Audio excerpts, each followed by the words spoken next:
Et voilà. And we are live. Je pense que ça prend un certain nombre de secondes avant que officiellement là, que ça fasse quelque chose. I believe there's a delay. And here's the green bar. I believe there's a delay of like 15 seconds between us and them.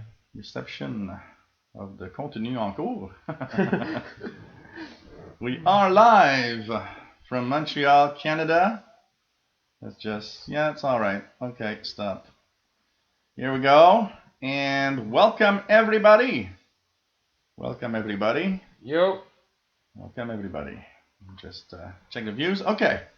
So you are watching From the Couch, episode 3 on Thursday, January 26th, 2017. Episode 3. Yep. It seems we started yesterday, but we're already episode 3. Yeah. So welcome everybody. This is a show about the tech news and the gaming news of the last week. And we try to entertain you if possible and get drunk. My co-host Gabriel, how are you? I'm good, and you? Not bad, not bad. A nice week? Yeah.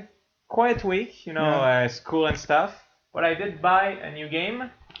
Gravity Rush 2. Oh, Gravity Rush 2. Some of you might have played the first Gravity Rush. What exactly? In general. In general, you are what you call a shifter. Okay. And it's like you have the powers to shift your own gravity. Okay. So it's not a game about flying, it's a game about falling. See it that way? Where you fall somewhere. And I didn't play enough to give you a full review. I only played like 3 hours up until now. But as I was playing before coming here, I really entered the part after all the tutorials and stuff. Okay. And I was telling myself, it's Gravity Rush 2, I played the first before. I was telling myself, oh my god, did I miss this game? So this is my first impressions. I bought it new. It's a $70 game if you're in the US. It's $92 if you're in Canada. Okay. But I'll give you a full review in a week or two, depending on how much I can play. But it looks pretty cool now. Okay. So next week, what? Next week? I'll try next week. Yeah, I think I could. Yeah. Yeah. Well, no worry, but I can play enough to give you a review. Okay. I might not finish it, but yeah, I could play enough. Okay. So okay. I'm gonna start with the news. Where do you want to start? Or let's alternate. 1 week you start, 1 week I start. So last week you started, this week I'm gonna start. Go on. Well, everyone gets online too. Yep. So okay. First, we of course had a streaming event from Samsung, explaining why the phones exploded, and it's kind of funny because it's a series of events. First, the fact that they wanted to bring that Galaxy Note 7 too fast. They wanted to have it before the iPhone was released. Mm-hmm. And so basically they packaged a battery that had too thin of a plastic skin over it, and that created short circuits in the battery, and basically they caught fire. But what happened was at the first part, that the Samsung batteries did it, and the Chinese batteries that were in the phone did not explode. So Samsung said, hey, we can't make the batteries right now. Why don't you just go and make more batteries for us, please? So the Chinese, they made batteries faster, which meant the quality control dropped because they made them too fast. So they also suffered from defects, not the same kind. Are you telling me that the Chinese make cheap stuff? Well, seriously? Well, the first batteries weren't cheap because they actually worked, but now they went too fast. It's not because Chinese people buy their souvenir that they build themselves that it's cheap. Yeah, it's like going in the United States and bringing back a little small Statue of Liberty souvenir that's made in China. It's kind of weird. But anyways, the batteries made in China, it went too fast. And basically what happened is those batteries started also exploding.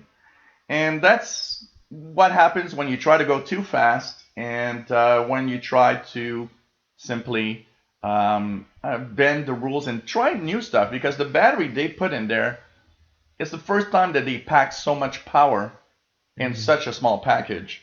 So it's kind of a first, and they thought, well, on paper it works, and well, in real life it doesn't. So it created that problem, and basically it's costing them. I saw one number, because a lot of the numbers are it's going to cost $2-3 billion to Samsung. But one of the numbers that I've seen in Business Insider is no, in reality, it's going to cost them about $5 billion with all that happens, and including the lawsuits that right now a lot of people are, you know, pushing against Samsung. So, anyways, they've with that decided to do a plan in 8 points on testing batteries. One of the 8 tests is to draw a nail through the battery to see if it explodes. Not a bad idea. Okay, it's not every day we put a nail through our phones, but apparently it helps to know the battery is stable Where's or your not. phone? We can try it right now. Well, it's right here. Just go get the nails and let's start. Okay, so anyways, now it's supposed to be better. And one thing that's interesting, because all the analysts said, well, you should drop the names Note 7 or Note, Galaxy Note should not be a name anymore for phones. But you know what? They said they're going to call it the Galaxy Note 8. And they're keeping that name. So, yeah, we'll see. And of course, with the numbers at the Christmas time, what we see also is that basically the sales of Samsung don't seem to be hit at all because of that problem. So it seems that people are just, buying Galaxy phones, and there's no problem there. Mm-hmm.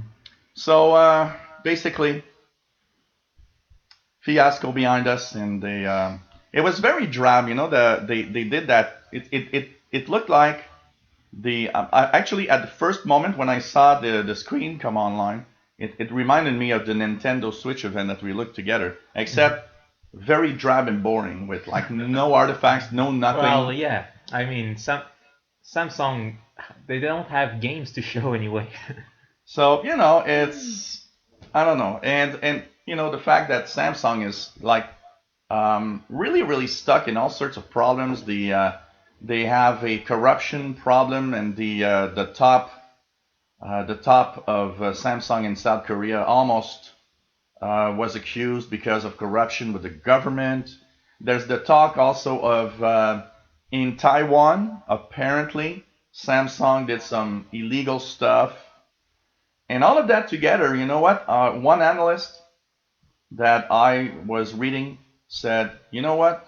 When companies are dishonest and start, screwing around with governments and everything, we should stop buying their brands. That's what I think too. But you know what? People don't care. People if it doesn't hit you personally, they don't care. I also believe that if you have the choice between, as a consumer, between the company that lied to you, that did everything that's not right, but might have the cheapest product in terms of price, as a consumer, you're still dragged to it. But the problem, especially in these range of prices. But the problem is that the Galaxy series of phones is as expensive as iPhones. Yeah. So, I mean... In those cases, yeah, switch to others. I had one question. Windows Phone. Yeah. Sure. But you know what? I need a Falcons hat. I'll try to find one for next week. And just what I wanted to say is one of the things that... Man, I forgot because of that comment. Thank you, Carol. I forgot what I was about to say. One of the things that I wanted to talk about this is the fact that that, man, I found. I don't remember. And he's So, anyways, and he's the specialist. I just forgot. No, it's because it's something that it's not in the notes that just came to mind of, oh yeah, and I forgot to put it in the notes. So it came to mind as like, oh yeah, and now I'm like, okay, I forgot. When you remember, just Maybe that's say it. why notes exist. What do you think? I believe, Do you yeah. think notes Yeah. exist? Yeah. I tend not to write a lot of stuff, but since starting this, I found out that Well, actually, you're writing it's like quite useful. you're writing 10 Well, times more this- notes than see- I, and you got your own notes there. These are my notes for today. He's got like a 20-page Word document. Or it's the same I use for my videos, so So I have it's everything okay. I need. It's okay. Like that, you don't forget when somebody posts a comment, Nope. and that's it. And Everything I say is right there. anyways, Yeah. When you remember, just say it. yeah, I probably won't, but it's okay. So, anyways, that's the Samsung fiasco for you, and Well, speaking of fiasco, why don't we jump right to mine? Which is not such a bad fiasco after all. The death of 3D TVs! oh yeah, I'm not Yeah, surprised. I mean, I'm you not all, surprised. you all remember seeing 3D televisions popping out not so long after the Avatar movie in 2010. Yeah. What? And Yeah, he's reading the teleprompter. Oh, we need one of those. We need a teleprompter. In other One, news today, two, we three, have 2 men and 2 women that got killed in a volcano. So, anyways, yes. So yeah, the 3D TVs are officially dead. The last 2 builders who were still making them, LG and Sony, Okay. announced earlier this week that they would not implement this technology in their TVs anymore. So it would have been like what, 2010, 2017, 6.5 years, less than that. 3D TVs. I never really believed in it either. I mean, for beginners, 3D TVs. I mean, when I go see a movie in 3D, did any movie ever thrill you in 3D except Avatar? No. Avatar was a real thrill. It's I always thought 3D and the movies is a scam because they charge us more at the movie. And the all they movie do is ticket. like put another paint over it just to do something. I mean, when you watch Star Trek or Star Wars in 3D, yeah, okay, you see these little effects, you have these depth effects, but I mean, I saw Rogue One in regular screen without the 3D, and I didn't care much. Actually, 3D I had my is candy and my liquor. I was happy. in your liquor. Soft Your drink. soda, Yeah, maybe. my soda. Because your liquor sounds like you're drinking alcohol in the movie theater. I had my backpack. I could have hidden some in it. I do hide my candies in my backpack though. His father, once we went to the movie, I went to the movie with his father, and what he did was something. We went to the store and he started buying chips and all sorts of, chocolate and everything we needed for the movie theater. I had a bag this big with the bags of chips that, were coming out of the bag. And then we go to the movies, and the guy at the movies, when I buy my ticket and I want to enter for the movie theater, says, "You're not going to eat this here, right?" And we're like, "No." And all through the movie, all you could hear is us opening bags of chips and chocolate. But I mean, the worst part is my brother never would have got inside him with the bags. No, I had to hold the bags. So that's this little bag of licorice is like $4. For half the price, I have the bag triple the size. Yeah. I still have some left at home. Yeah.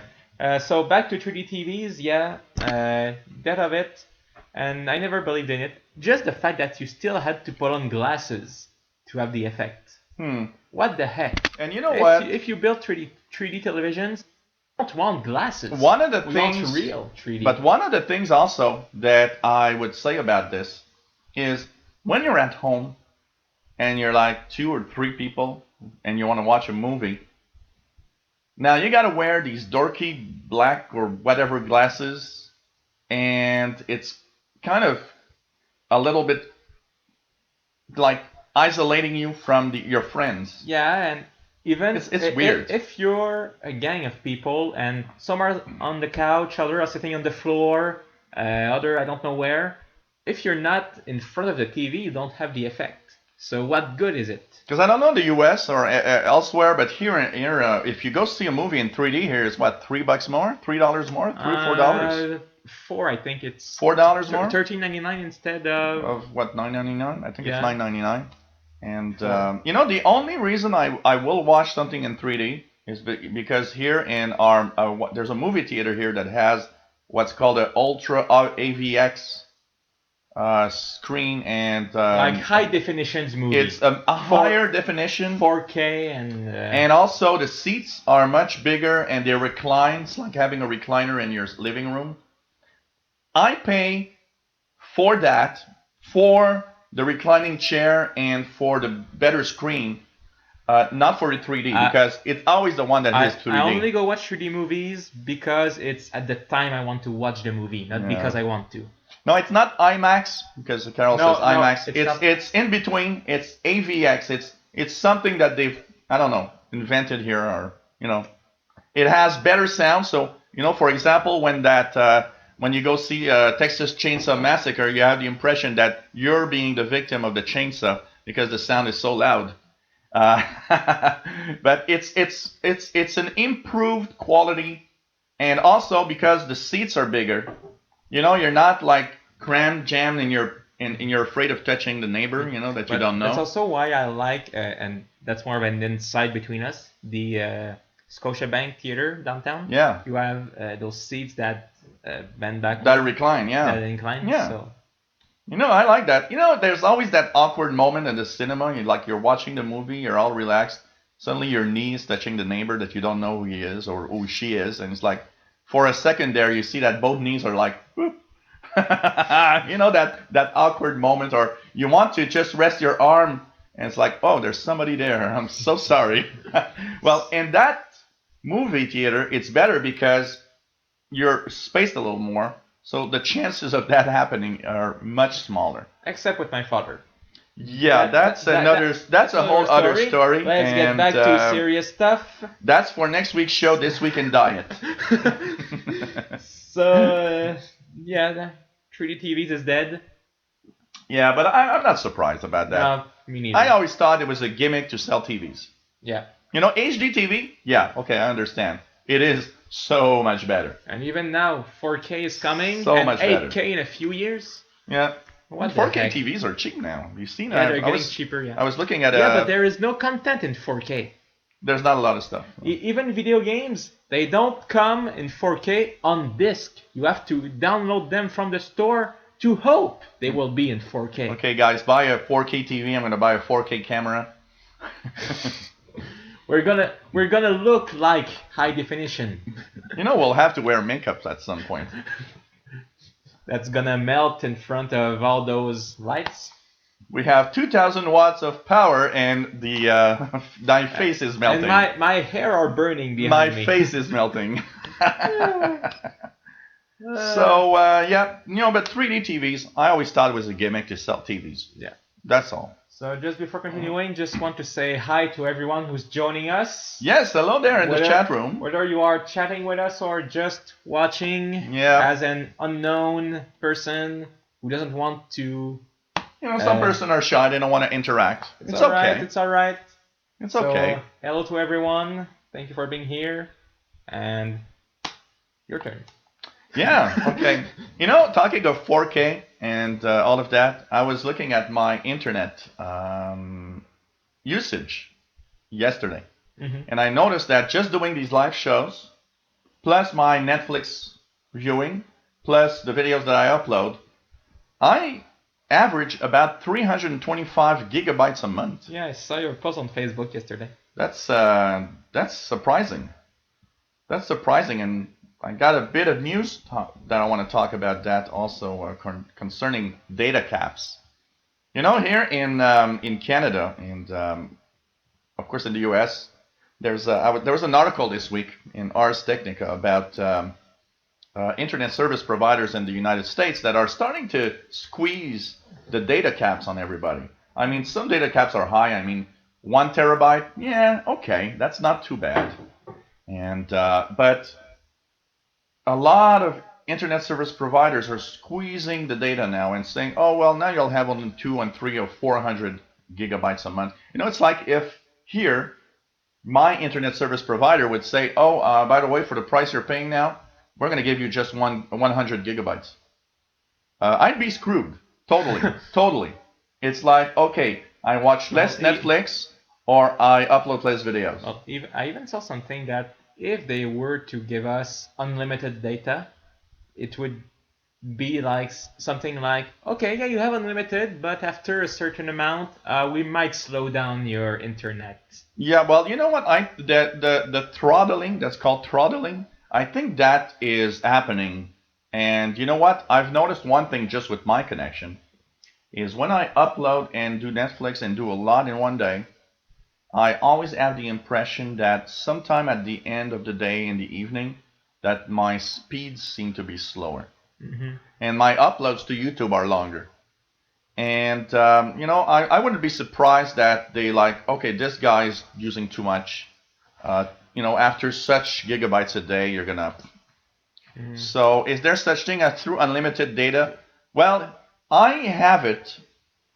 I should too. I'd be curious, if I would let some download run 24 hours a day. Like 1 terabyte every month. I would be at more than 1 terabyte a month. I would wonder if they would not call me or say, look, you're using too much. And it's a total ripoff, honestly. What, 1 gigabyte is what, like 1 cent? Not even. I think the last numbers that I saw is that for an internet service provider, every gigabyte is like a quarter of a cent. So quarter of a penny. To have 1 penny, it's 4 gigabytes. And that same 4 gigabytes, to give you an idea, on our phones, here it's incredible. 1 gigabyte is $10 more. There's a company that is advertising 6 gigabytes a month for $66. And you're like, what the hell is that ripoff? It's just incredible. Here we are not lucky like in the US. In the US, okay, you got data caps, but in the US, a lot of carriers actually give you, unlimited data. Okay, it's not unlimited after. If you download 400 gigabytes, they're going to tell you, of course, whoa. it's your. But you know what? Yeah. It's like you can use 50 gigabytes, and they're not going to say anything. For that, I believe Japan is paradise. And here we have a hell of. I was so scared about 3 months ago.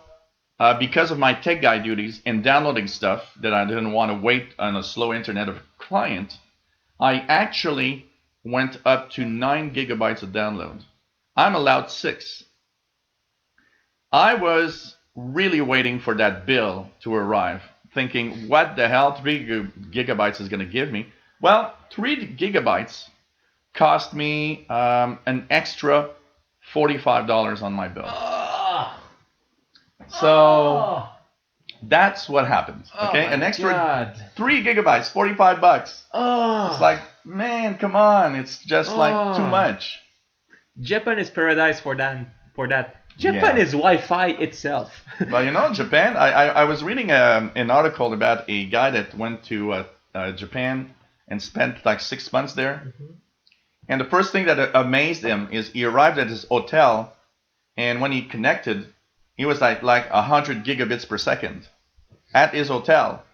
And then he rented a home where he needed to pay the internet, and it's like it was 20, like the equivalent of $20 a month for like 100 gigabits per second and unlimited data.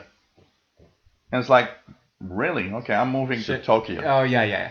Not Tokyo. Of course, the rent is probably 4 times what I pay here, but... You could be surprised. Yeah, I don't know what's the rent in Tokyo. Actually, they say that in and it's not really. But Tokyo is one of the most expensive cities. It's in the list of the most They expensive say cities. that Japan is more expensive than America. Hmm. Well, if you compare to our Canadian dollar, yes. If you compare to the US dollar, it's not so bad actually. If you just do your normal stuff, you can get on quite easily with a normal amount You know of what? money. What I always think when I hear these things about how life is, expensive. Like, the most expensive city in the world, I believe, is Moscow. And that's what they say. Moscow, Russia, is the most expensive city. Mm-hmm. But think about it. People live there. So somewhere, if it's expensive like that, there must be. I don't know. The salary are adapted to it. I guess. Because I mean, I went to a few. We're talking about Japan tourism panels and Okay. conventions. I went, and the guy was like, it's not really that bad because, for example, if you go as a tourist, Mm-hmm. business hotel, if all you want is a room to sleep, you can get like a room for maybe $115 a night, which is Okay. the same price as here, almost. Your meals, you don't leave tips in Japan, Mm-hmm. so you already save 15%. Hmm. So your steak and two beers that would cost you $70 at some Yeah. steakhouse. Mhm. In Japan, it's $45. Yeah.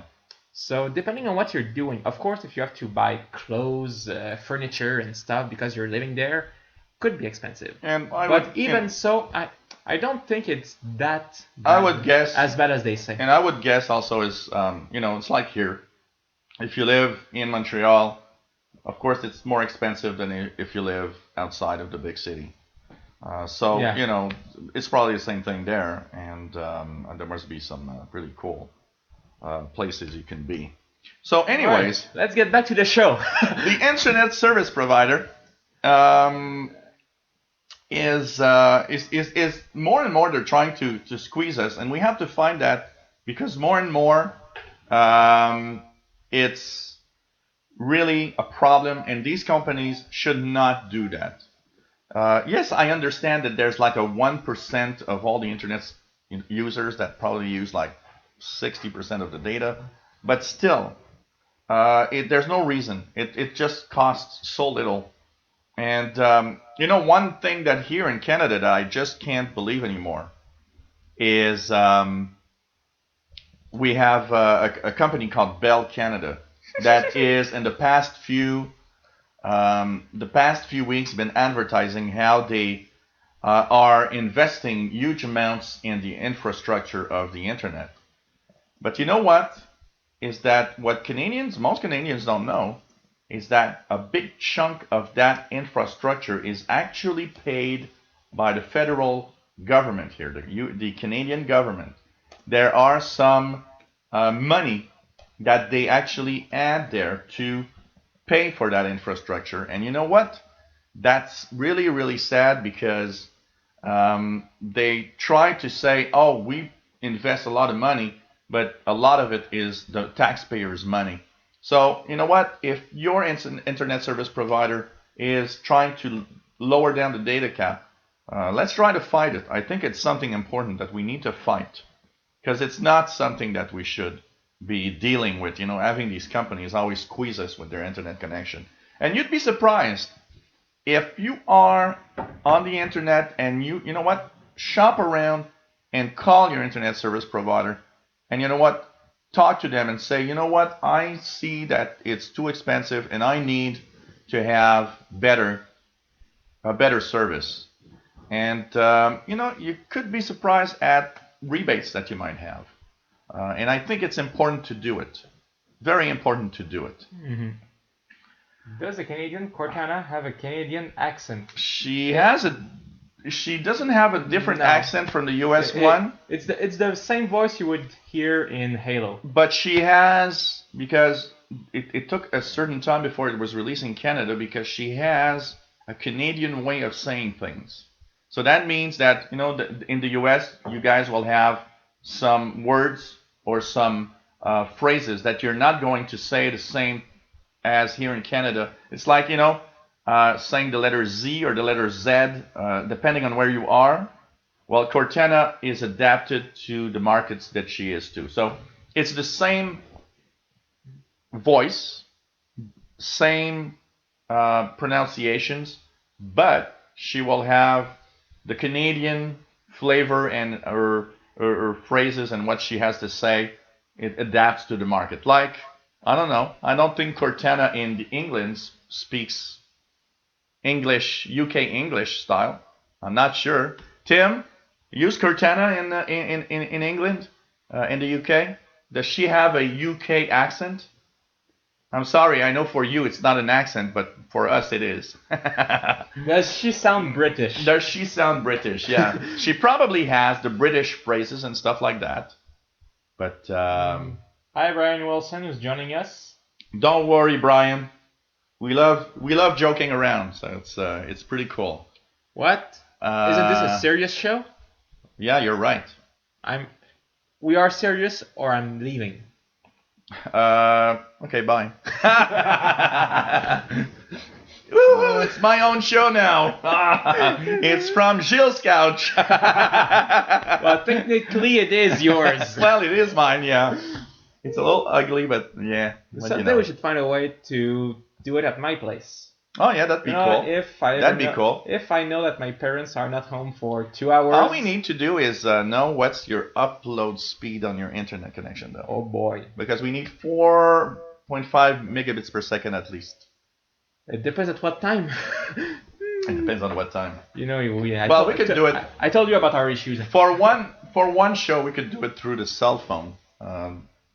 The LTE speeds are good enough for that. You can use mine. I don't use half my data anyway. So, you'll be surprised at 3-hour show at 1080p how many gigabytes it uses. 20 hours show. No, but a 3-hour show takes maybe about 4 gigabytes of download. Okay. Just quickly, Grapple Pearls, because I see your question that comes up, and then we'll come back to our news. Why am I getting error code 0x875b4 and on 2 app updates for OneNote and People app? Never seen these before. I don't use Windows Defender. I use Kaspersky. Yeah, I don't know. There must be something going on. You know what? Keep that question. Send me that. Actually, send me that through the to the help with your computers at gmail.com email for the Tuesday show. I'll try to find out and help you with what you could do. Maybe resetting the Windows Store with the reset command might help you. You know, the Windows Store has all sorts of little issues that are bizarre sometimes. Have you tried just restarting your computer and trying the update just after the restart, not doing anything else? So, off of the top of my head right now, I don't have any other issue. Google is your friend. This is what I hate about these error codes. Oh yeah, you got 0x800-705b4. Well, that's obvious. You have no idea how many error codes I got when changing the hard drive of my PS4. Just because I didn't read enough. Reading is very important when you do something like that. You know what? When it says you do this, this, and that, and you think you can logically know what to do next. Yeah. Oh, no. Oh, but it said to download this. I did. And no, my brother comes and he's like, yeah, but it says below, if you have a new, download the other one. It's like it's some things that I would figure out eventually, but you know the good side of all these things? Mm-hmm. I just scramble so much with all these things that after that I know everything about it. If you have a problem for any reason while changing your PlayStation 4 hard drive, I will know exactly why it doesn't work, because I had all the possible problems. Well, that's how you learn. Huh? That's half of my IT tech guys. no, You know, my brother just goes on YouTube and type changing PS4 hard drive. No, I want to read and not read enough to understand, so I make all those errors. yeah. That's You true. That's know. how you learn. Just to answer Good. the question quickly to Brian, yeah, the KB 321.313 update. Finally, today Microsoft issued the information of what it was, and it's a stacking service update. In plain English, it's an update to the Windows Update service, which probably they changed a little something, or they just wanted to improve, or fix a bug that maybe some people were having. But they issued the information, but it took a lot of time before they did. It's usually a little faster than that. So Good news, everyone! yes, We finally know the title of the next Star Wars movie. I did see that go through. It will be Yeah. Star Wars The Last Jedi. So, just quickly, what we know about this next movie. It's coming out in December. It's gonna happen right after Episode 7. What was the title already of the Episode 7? The Force Awakens. Yeah. And it should focus on what happened to Luke Skywalker between Episode 6 and 7. Because we don't know what happened. Have you seen Star Wars Episode 7? Yeah, I saw it. Okay, so we just sorry for It's on. possible spoilers, but if you haven't seen Star Wars, where do you live?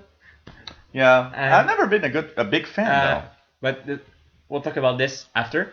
But yeah, so at the end of the movie, we just see Luke for like 30 seconds. though. Use the Force, Luke. Use the Force. And so yeah, the next movie is gonna focus on what happened with him. So yeah, we're talking about it. I've never been a big fan of Star Wars either. I like the style. I saw Rogue One this winter. In fact, I saw it Monday. Okay. Finally. Okay. And I prefer Star Trek personally. Yeah, I'm more of a Star Trek fan. You want to know the first time I saw a Star Wars movie? How it happened? I saw a Star Wars movie. The first time in my life. In about 83, when the first pay TV channels appeared. But of course, we didn't have the pay TV channels. So what happened is I always tweaked around for stuff. I had noticed that when I put the TV on the next channel and I tweak there was a big fine tuning on it. When I tweaked the fine tuning just to the right spot, it wasn't perfect, but I could see the movies, and it was full of little snow everywhere, but I could still see the movie and hear the sound. Well, now that's when I saw my first Star Wars movie. Well, now I'm gonna sound like some kind of super retard, because the first time I saw a Star Wars movie was last year. Well, no, you find them on the you're the young generation on the internet somewhere legally, I assure you. But yeah, I'll have beer because somebody always told me drink a sip of beer if you don't want to say something bad. But but I still saw all the Star Wars, and it's an awaited movie. It should come out in December. And one thing I promise all of those who are watching, if we are still here after the movie is released, I will watch it the week it comes out, and I'm gonna do a short review, no spoilers, right here, just so you know if you should watch it or not. Carol, Rouge One sounds more like a porn movie than a Star Wars movie. Is that the porn version? But maybe it could be interesting to see. Did you see Rogue One? No, I did not. Okay, it's good. I liked it. I did not, because everybody that I know that wants to go see movies don't want to go see that type of movies except you. Well, if I had known that shit, I would have texted you Monday. And basically, no, I have not, because also my interest in Star Wars is not enough to go and see It's Star Wars. you know, I had a free movie on my scene card, so why not? Yeah, why not? Why not? But So, Star Wars Episode 8, The we Last Jedi. The Last Jedi. Who could be actually this Last Jedi? Well, I mean, it focuses on Luke, but is Luke the Last Jedi, or will Rey actually kind of inherit the powers? Because there are rumors that Rey is the daughter of Luke. Okay. These are just rumors, according to our well-known friend So who is, analyzes everything. So that is the gossip of Star Wars. Yeah. I went to see Episode 7 with our friend Christian. Yeah. And oh yeah, that guy. Okay, we have a friend of ours that analyzes the movies. He saw Episode 7 4 times, I believe. Yeah. And the second time was with me. And yeah, he analyzed everything. And yeah, there's a possibility that Rey is the daughter of Luke. But I don't know what else he told me. But he's the kind of guy who's going to tell you many things while walking to the subway on St. Catherine. You go to the movies with that guy, and he's the kind of guy that's going to say to you, well, that snail that was crawling on the fence means that her daughter is probably like, what? What? All that from a snail crawling on a fence, and that's the kind of guy. I believe what I do remember the most is when I went with him is when he bought some nachos or whatever else. Mm-hmm. I believe it was a coffee at Tim Horton, and he asked me, "Do you want a donut?" I looked, and they are, those Star Wars donuts, green, red, and blue, the dark side of the donuts, and what is it in English already? The dark side and the Force. The Force. The Force. Yeah. The Force. The Force donut. Yeah. The Force donut. Okay. So, I want even geeky up to his donuts. I want a good side of the Force donut. So yeah, okay. So, yeah, Star Wars Episode 8. Huh, that's interesting. Any fans of Star Wars in our chat room? Hey, lady, by any chance? Yeah. Like I said, I'm not a big fan of Star Wars, but for $10, I don't really mind. It's a good entertainment. I am. Why don't you bring your own candy? I am in the right now on Netflix. They've issued the original Star Treks from the 1960s. Every season of Star Trek. I started Star Trek: The Next Generation. I think I've got like 6 episodes left before I've gone through, and it's like, man, these are so idiot. I just look at them and I'm like, okay. Well, like I said, every man aboard is in love with one of the women on one of the planets. And you know what? I told you last week, some extraterrestrials women are quite cute. Yeah, sure, but still, what I actually like the most is every time they're like, okay, there's an unknown force on this planet that is interfering with our equipment. Okay, beam me down. What?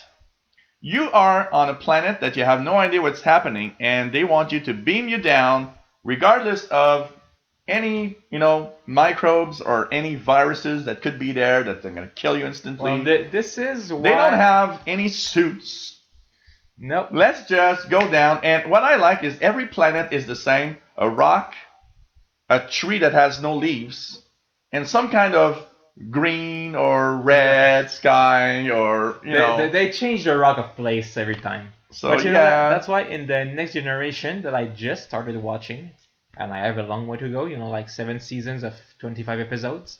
They are less stupid. Yeah. Stupid. But Captain Picard is a real sissy.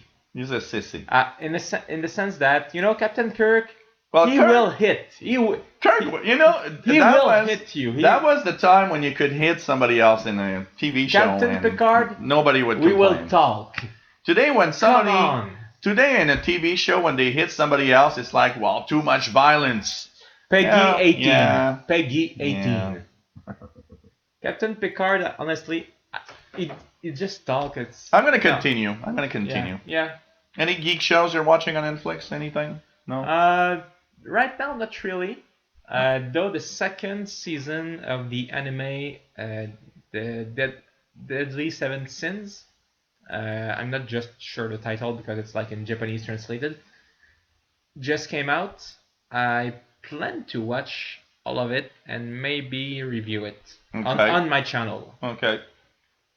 Because I'm a big Japanese anime fan, so if you want to hear stuff about it, He's pretty much a big fan of everything that's Japanese, anyways. everything, well, Including the girls. but I on the geek side, I know a lot more of most things except technology. Okay. Okay. I'm still stuck at binge watching The Office. I don't know why I got stuck with that show. That's the kind of show that is boring and fun at the same time. It's that kind of show that's like, what the hell? And, well, you know what, Tim? Santa is a bad person. I can tell you that. You've been such a good boy that you should have had an Nvidia shield. Do we really have someone from Norway who's watching us? Yeah. Electra Thomassen is in Norway. That's cool. Yeah, absolutely. That's cool. That's really cool. So we got the UK, we got the United States, we got Norway. Any other countries in that? Yeah, what country are you from? In that list of people in the chat room? Tell us about your next news while people answer, and we'll come back to it, maybe. So, Netflix everywhere. I love that. It lets you download shows in your phone on your SD card. He doesn't have that on his iPhone. I got it here, and you know what? It's a great thing that I love. I love it. And you know what? The first time that I knew that I could do it, I didn't even read the news that I could do it. I was looking, I went to a friend's house and we were searching for the name of a TV show on Netflix. So I just started my Netflix app, and when I chose a TV show, there was a big bar at the top that said, "Do you want to download this to your SD card?" And I was like, "What? Really? I can download it to my SD card?" And I mean, that is a great feature. And I think it's cool because if you don't have a lot of data, that's really fun. Because, if you have a tablet on Android, if you've got an Android phone, you just go and download these on a Wi-Fi connection. And then when you're somewhere, you don't need internet. You just watch your shows, and that's it. So that's pretty much what I had to say here. And I find it really, really cool. Now, one of the things that I wonder is, could it be possible to do it on an iPhone? They refuse, not an SD card, but maybe they could create some kind of buffer on the app itself. Probably not on it, but download and go. Oh, you got it? Look for this symbol to download movie and TV episode to watch on the go. Oh, cool. Okay, so you got it on iOS also? I believe so. Oh, that's nice. I'll just let it load. It probably downloads it into memory, into your main memory. It's not every show, it's not everything that you can download. It like this symbol right here. Yep. So now look, you got it here on my episodes of Star Trek. Oh yeah. So if you guys want to see my episodes of Star Trek, I have these on the right side here. These are little download buttons. I have it also on the Adventures of Sinbad. So it's telling me I can download. So that means you can do it too. I can do it. You know what? The news this week talked only of Android. So I like you in the end. But I like mine better because mine I can do it on an SD card. Well, I don't care. I still have like 20 gigabytes left. Yeah. What's the size of your iPhone's memory? It's. Which one did you choose? 64? I believe it's a 64. I'm not sure. I'm not even sure. Well, I believe it's 64. Well, there is a drawback. I gotta say, okay, it's really nice that there's an SD card in mine because I have a 128 gigabyte SD card in it right now. Does it say? But one thing that I do not like is that I'm stuck at a phone that's 32 gigabytes, because I don't have a choice. Mm-hmm. It's only 32 gigabytes. And some apps refuse to go on the SD card. So that Oh means yeah. even though you put some apps on the SD card, there are a lot of apps that don't. So slowly, you are still using some of the main memory. So that's maybe the drawback, I would say. But still, I like the fact that you can download it.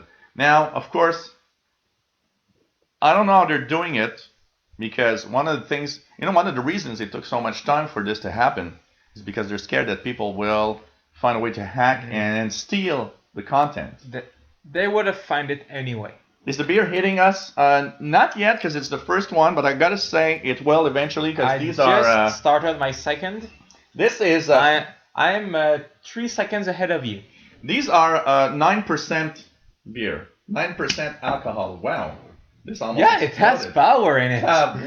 It almost exploded. What? It almost exploded in my hand.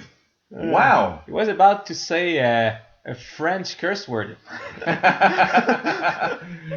I was talking about the other day on my other show that we have here in Quebec, I believe we are unique in the world in actually using curse words coming from different church objects. I believe Mike Ward did a sketch about this. The tabernacle is actually a curse word in French when we say it not in that way. We say it in a different way, but it is that. Yeah. And these are curse words for us. Mike Ward did a whole sketch on it for the English people. Maybe that could be an interesting. Just search on YouTube. So, anyways, who's got Netflix in the chat? I do. Who's got in the chat? Okay, you're in the chat. I'm in the chat. But okay, sorry. If you don't chat, that's your problem. I'm also in the. Okay. Anybody got Netflix? Well, while we wait for people to answer, if I may. Could we take the time? Yeah, sure. What about say hi to everyone? Take the time to say hi to everyone. So, who's here today? So we have Grable Pearls. Hello there. Electra Thomasson from Norway. Tim Robinson from the UK. Grable Pearls are forever New England Patriots fan. I thought of you today. Oh, man. Albert Zappa, time for tequila. Yeah. No. But after the show, we have some sake. Yeah, we have some sake. We'll have some Japanese miso soup. Miso soup. And sake after the show. And I almost bought some sushis. Hey. I should have. Yeah. I should have. I thought about it too late. Would have been nice. So like that, if I don't like the miso soup, I have sushis to go on. Okay, I'll shut up. What's your Twitter name? My Twitter name is, I'll write it. It's at the Proud Geek 12. The Proud Geek 12. Of course, we have our own Twitter, which is you meant every for the show. For this show, our Twitter is From the Couch Guy. Yeah. From the Couch Guy, this is our show. And Grable Pearls hates your hat. Well, wait in 2 weeks. I have the shirt too. I'm neutral, so I love you, Grable Pearls. I'll buy you a Falcons hat next week. I'm going to speak to you in French again because I know you like it. Bonsoir tout le monde, bienvenue à l'émission en direct du divan, which is pretty much welcome to From the Couch. Grapple want to buy your hat, of course, to burn it. Well, if you want my hat to burn it... She's going to post a video of a bonfire and it's like the hat's in there. If you make us a donation, the equivalent of the value of this hat, I will send it to you and you can burn it. And I can buy a new one. And if you burn it, we want to see a video or pictures. Thank you, Abundant Fund 444. What happened to all the previous Abundant Fund? For all the 443 before him? Dick Ahmed Calaf, Buenos Aires? Are you from Buenos Aires, Argentina? Really? Yeah. And shut the hell up, Gabriel. Well, first time I've seen you, Doug Albert met Zappa, hello there. Carol T, always nice to have you here. guy or girl for Buenos Aires. I know all about, by the First time way, I've seen you. Carol, about diabetes and everything. Some people around me are very are affected by diabetes, and that sucks. I can tell you that. What else do we have? Brian Wilson, Viber Boy, Tommy, hello there. Nice to have you on board as usual. It's always cool to have you, have everybody here. If we missed somebody, not we didn't say hi, please say hi again. We're gonna be happy to shout out for you.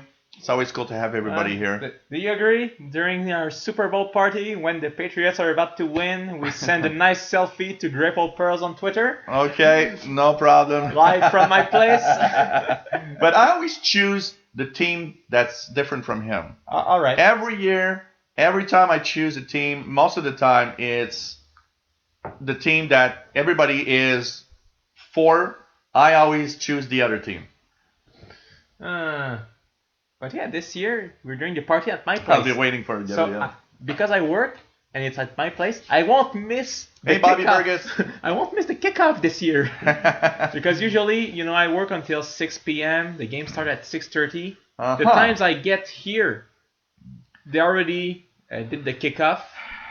This year it's at my place, the Super Bowl. So I won't miss anything. Yeah, because the last 2 years, well, 3 years at was least. here. And now I'm scared actually because when I go to Oh my! his place, my brother and me are really big drinkers. We still have 23 it's- beers from Christmas left. I remember the first time that I wonder if it was Christmas or something like that. He was working. No, not Christmas. It was New maybe Year's. New Year's Day. And I remember one time it was like, oh no, I remember your dad's birthday. Yeah. On his dad's birthday, my brother, I go there and we're having a lot of fun. And of course, he had a school or I don't remember something work. And my other nephew had I think he had school. Yeah, he had school. And I remember both waking up, looking in the living room. It's 7 a.m. I'm with my brother and we're still having a beer, and they don't even budge. It's like they look in the living room. It's like, oh, my uncle's still here. Well, everything's normal. At least I had pajama. My brother was in boxer. Yeah, your brother was in boxer he's like, shorts. oh well. Well, he was that's just who uncle. cares? It's uncle. Doesn't matter. It's normal. It's normal. Everything's normal. And I remember posting a picture on Facebook with me and my brother in a beer at 7 in the morning. And everybody's like, what? You're still there drinking at 7 a.m.? It's like... it happens... Me and my brother are... It doesn't happen often. Me and my brother are horrible. Yeah, but it doesn't happen But it doesn't happen very often. Christmas and New Year's...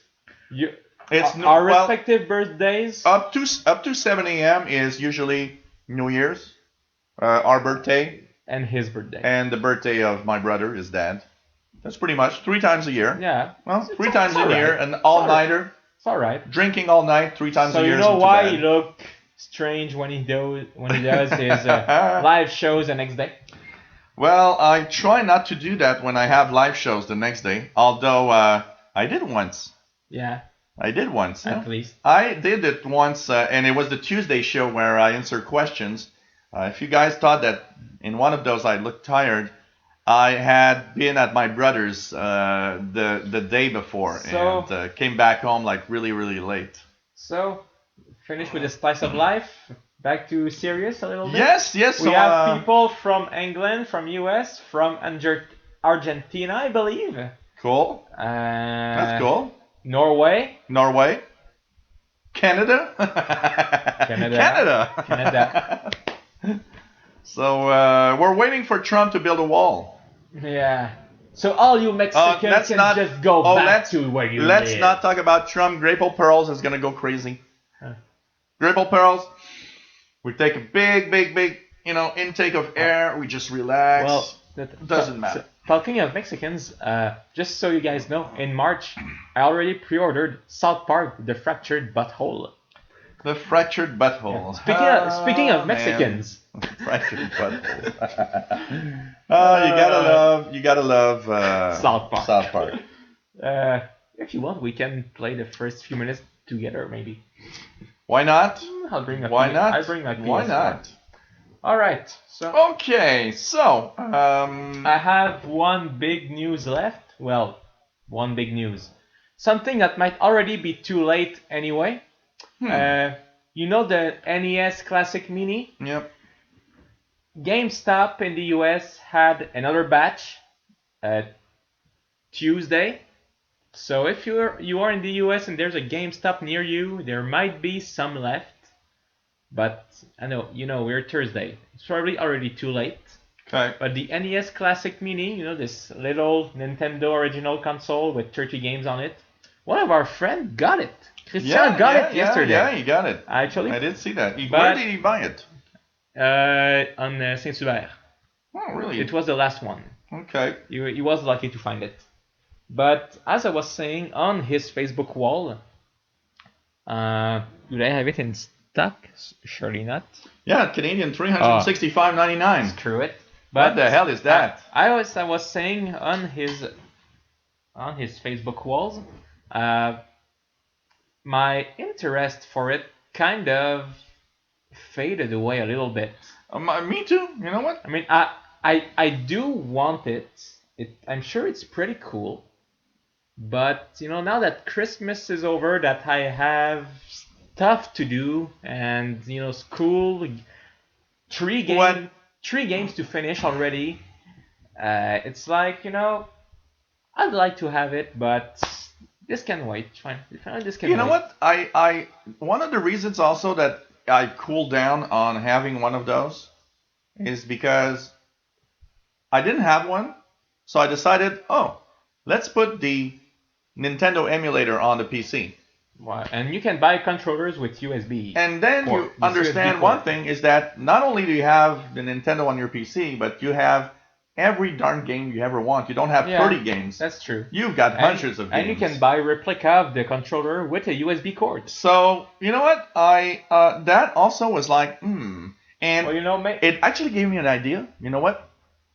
Using one of my older PCs that I don't use anymore, and transforming that into a emulator PC that has emulators for everything with all the games in it. And I was like, this could be a really cool project. What do you think? That could be really fun. Look at my face. What do I think? That could be really fun. I was like, hey, I could turn that old PC, because these old emulators don't take a lot of power. So they run on an old PC that I have here. And I'm like, wow, this is going to become, okay, I want to play a Super Nintendo game. I want to play a Commodore game. I want to play an Amiga game. I want to play, everything would be in there. And all you would have is a desktop with the icons for each emulator. You just choose which one you want to play a game with. Well, last time we checked, we were trying to run a PlayStation 1 emulator, and that one was complicated. That one was complicated. When you have disk, it gets complicated. That's where the bugs are. Because not all the emulators are complicated. The Nintendo emulator is easy. The Commodore is easy. I have the Super NES. Another one that's complicated. Another one that's complicated. The Amiga. The Amiga one, because you need the ROMs and it's really complicated. You have to switch things around. But I do have the Super NES emulator on it. I play old Tales game and old Final Fantasy sometimes. Star Ocean on it. Hey, if anyone had played a game, what is your favorite all-time game, console or PC, ever? And you have one? Crash Bandicoot. Crash Bandicoot? Yeah, okay. That PlayStation 1, first game I ever played.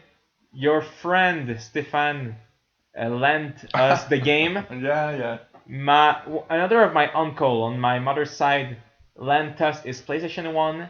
I was 4 years old. And we played that game for a long time. And at my 5th birthday or so, we got the PlayStation 1 with the game. Okay. For real. Okay. And, we talked about it last week a little bit. And on my channel, on my YouTube channel, during the month of February, I will start doing some little videos of just talking about old games. Could be Mario, could be Sonic, could be Final Fantasy, could be Crash Bandicoot.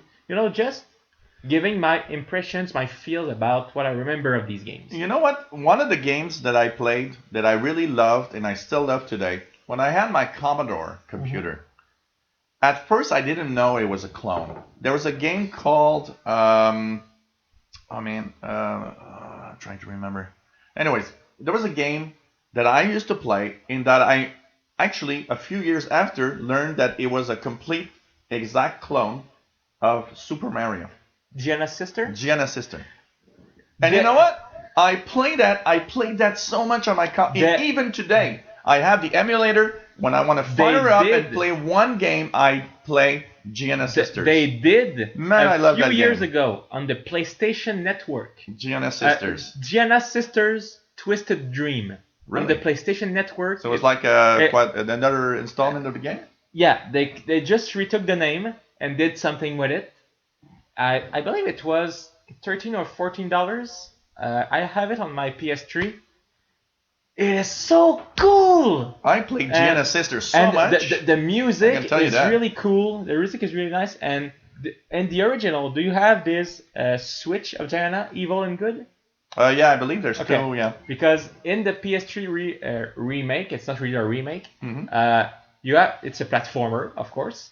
And you switch between good and bad Gianna, and they both have different powers. And yeah, I should bring this. One game that you never played that I would love to play with you because you never seen that. We had a game, and when we had a Commodore computer, a friend of mine, Jean-Pierre, had a Commodore also, and we had a game called Decathlon. Decathlon was made by Activision back then. It was sports games, so running, pole vault, everything. But what was amazing about that game is that the last game when you went through was the 1,500-meter run. And that lasted like 15 minutes of you had to go back and forth on the joystick. But when the sprint went through, you had to really go as fast as you can on the joystick. And it was so hard that you actually made real exercise. And you were like tired because for 3 minutes, you were like, oh man, I gotta go. And I mean, that game was something special for that. I don't know how many joysticks were broke playing that game. That just made my day that I knew about Gianna's sister when I shouldn't. Yeah, Gianna's Sisters. Oh, I love Gianna's Sisters. I should bring my PS3, or when you come home, I'll show it to you. It's really cool, honestly. I think it was $15. I have to show you the animation of Gianna's Sisters. And the music was so good, I have it on my iPhone. Well, you know what? Even on the Commodore computer, because one of the things of the Commodore computer at the time is one of the first computers that the sounds were actually much more advanced than any other things that you had. And the music in the games was part of what we had fun listening to, because it was like electronic noise, but still. It was so cool. The music from the first Final Fantasies are good. I have them on my phone too. I like this kind of music. And by the way, I was kind of telling him before the show, do you guys remember the days when in a game you actually had instructions manual? Now, all I have is this. And by the way, the disc is in my PS4. That's why it's not here. I remember. All I have is this little thing telling me there's a DLC coming in March. That's it. I remember one of the games that had the most extensive instructions ever. And behind, there's just the controls. Okay, through the jacket you can see the controls. Jacket you can see the controls, but let's save money. But let's put the controls through the transparent plastic. It's not the instruction manuals with the story, the character presentation. That looks nice. I was looking for something blue, transparent for the lights.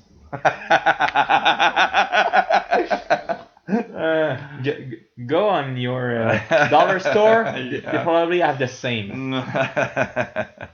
But you know what? One of the most extensive instructions I've ever seen in a game when I bought the first time in my life that I had bought Flight Simulator. Oh my god. It had this booklet about this thick. It Oh. had a keyboard layout. You had to put that on your keyboard. It was giving you all the shortcuts of every instrument on the plane, and it came with maps, real maps of the areas that you're flying through. That's the first time that I bought. Well, I remember paying like $100. I played so there's much. actually a game that beats that with its guidebook.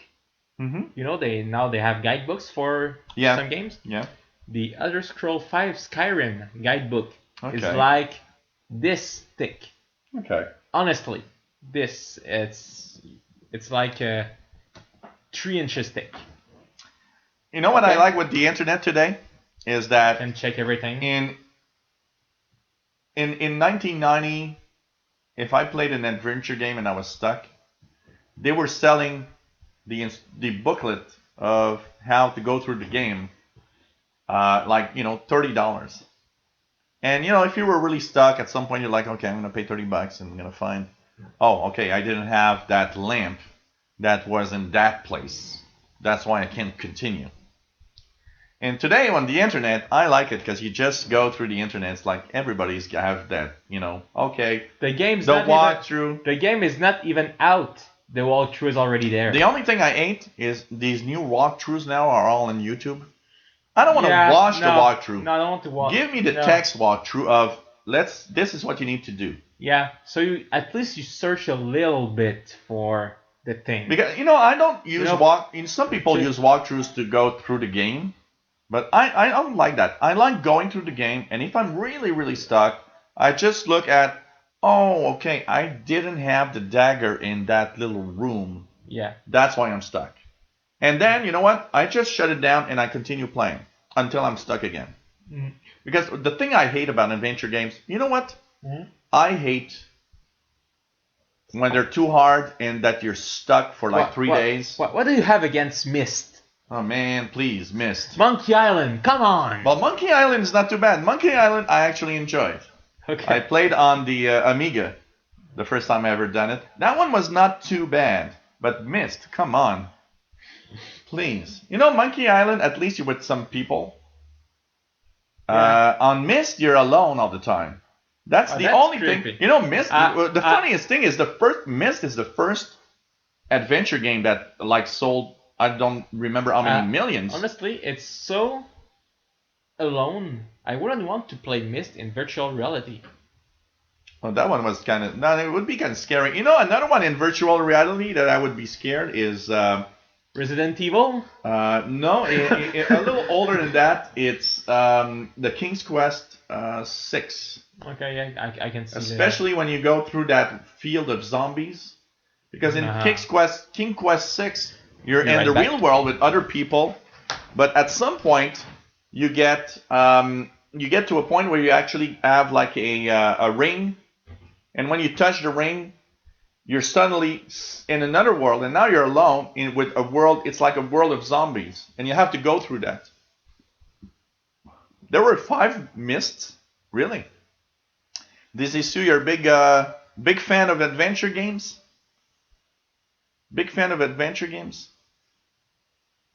I like. Riven. I believe I played Riven. I believe I did play Riven. I remember that, Riven. True. Alien Isolation in VR.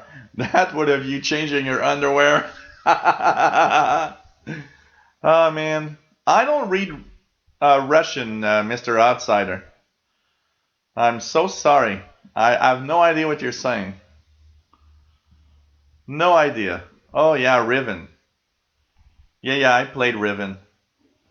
You know what game really brought me into the adventure gaming is when I played for the first time in my life a game called Maniac Mansion on the Commodore. And then there was Zack McCracken and the Alien Mindbenders, which was followed. I thought it was made here. And you know what? These are the first games that I thought, this is so cool, I want to continue. And when I had my first PCs, I was a big adventure gamer. I played the King's Quest. One that is funny is Larry, what Leisure Suit Larry. For anybody that played that, Leisure Suit Larry, okay, is this loser that's trying always to find women. Mm-hmm. It has kind of a bit of a sexual content sometimes. Okay, I don't. But it's like, you know, the clumsy idiot that wants to try to, you know, find women. And I always liked Leisure Suit Larry. And one of the Leisure Suit Larry came with a scratch and sniff card. Oh. So you played, and it's like, okay, he's on the beach, he's putting, you know, some lotion, and you would, you know, oh man, okay, tanning lotion, it smells like that. And then, you know, after like half an hour later, you'd fart, and it's like, okay, scratch number 2, and it was like really horrible smell. I really liked that.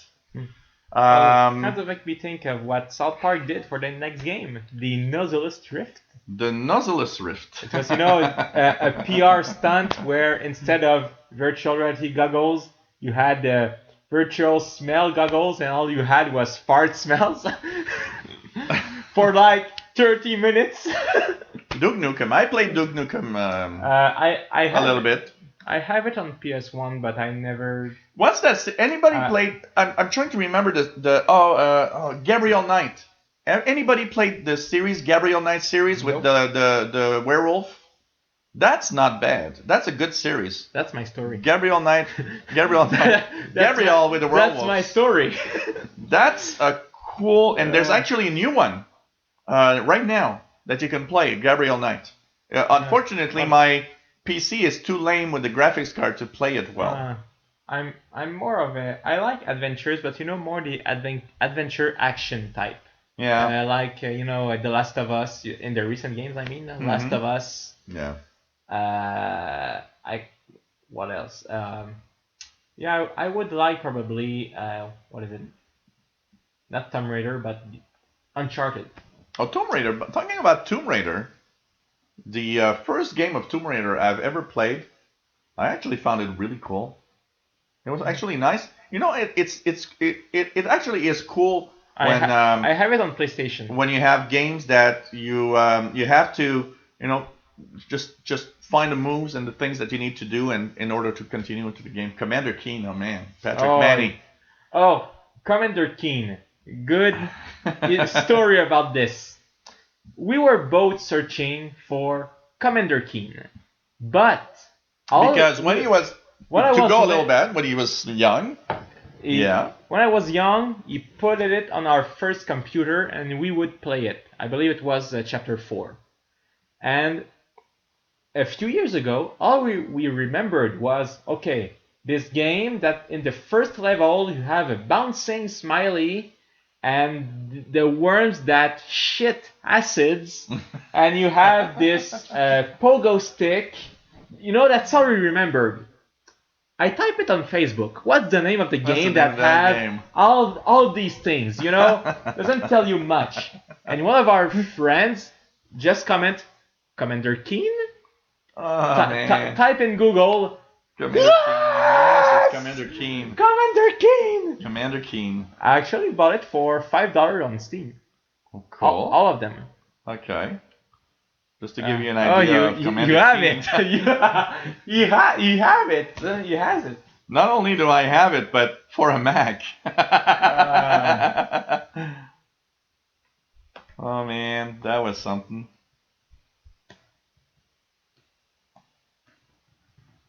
Oh man. Yep, Commander Keen, here it is. Look at that. Oh yeah, that's chapter 2. That's the second. I don't know. Read like this, I believe it's the second. It's possible.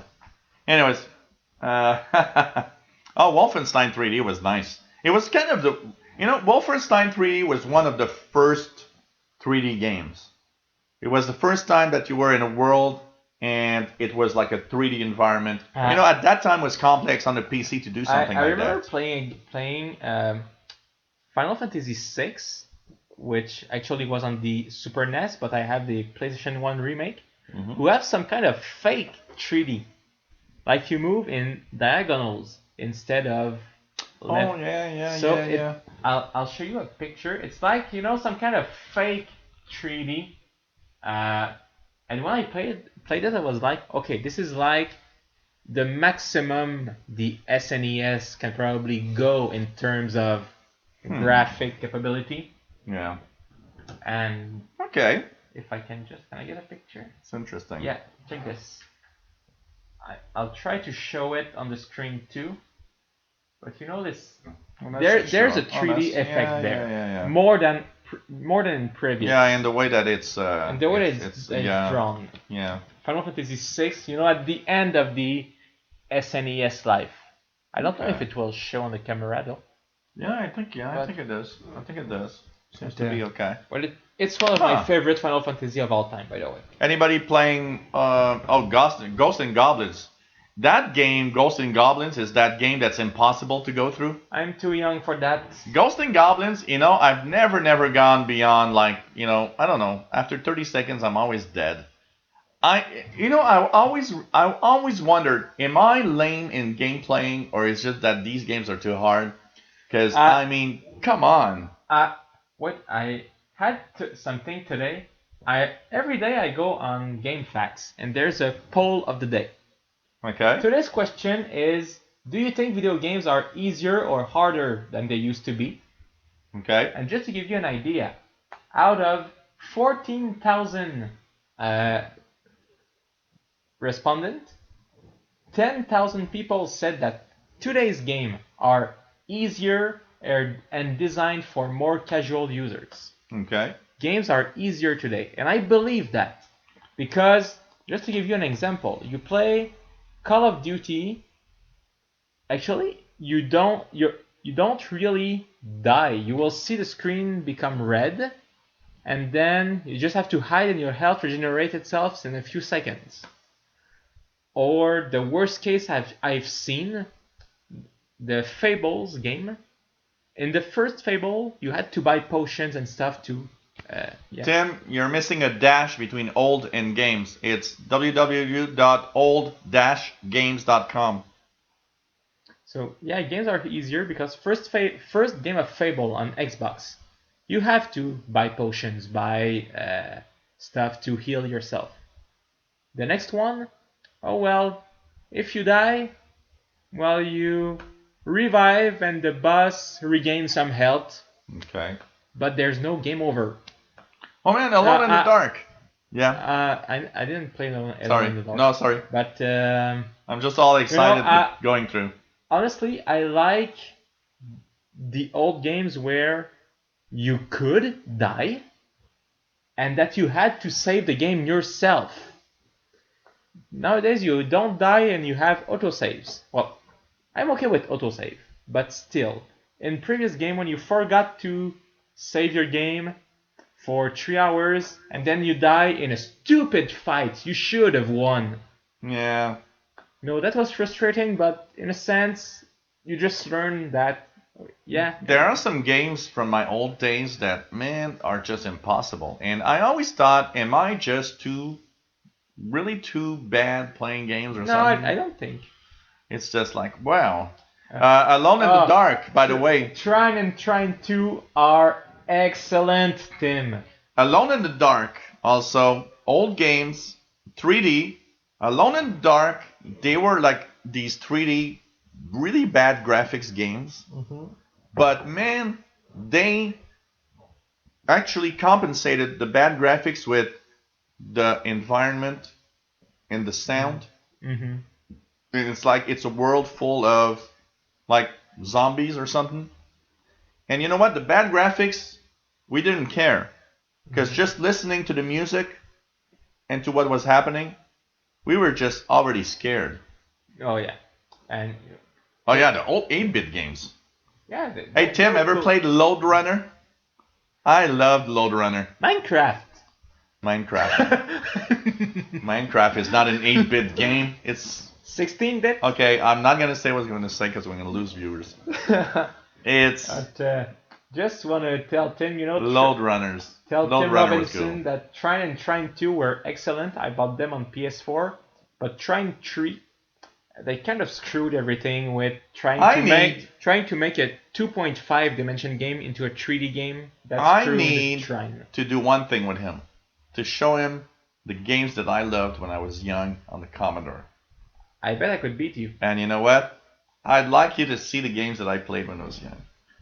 I bet I could We beat need to you. do it. We Yeah. need to do this. We could even do it tonight. Just install the emulator and download the games. We'll see after the sake. So after the sake, And we're talking about video games. Did you actually know that in 2016, the video game industry generated $30.4 billion in the US only? that's pretty cool. And that's not only the games, that's like all the hardware and software that people would purchase to make games, to play games, everything that is gaming related. But we gotta understand one thing about Generated games. $30 billion. Games, creating good games cost as much as creating a good movie.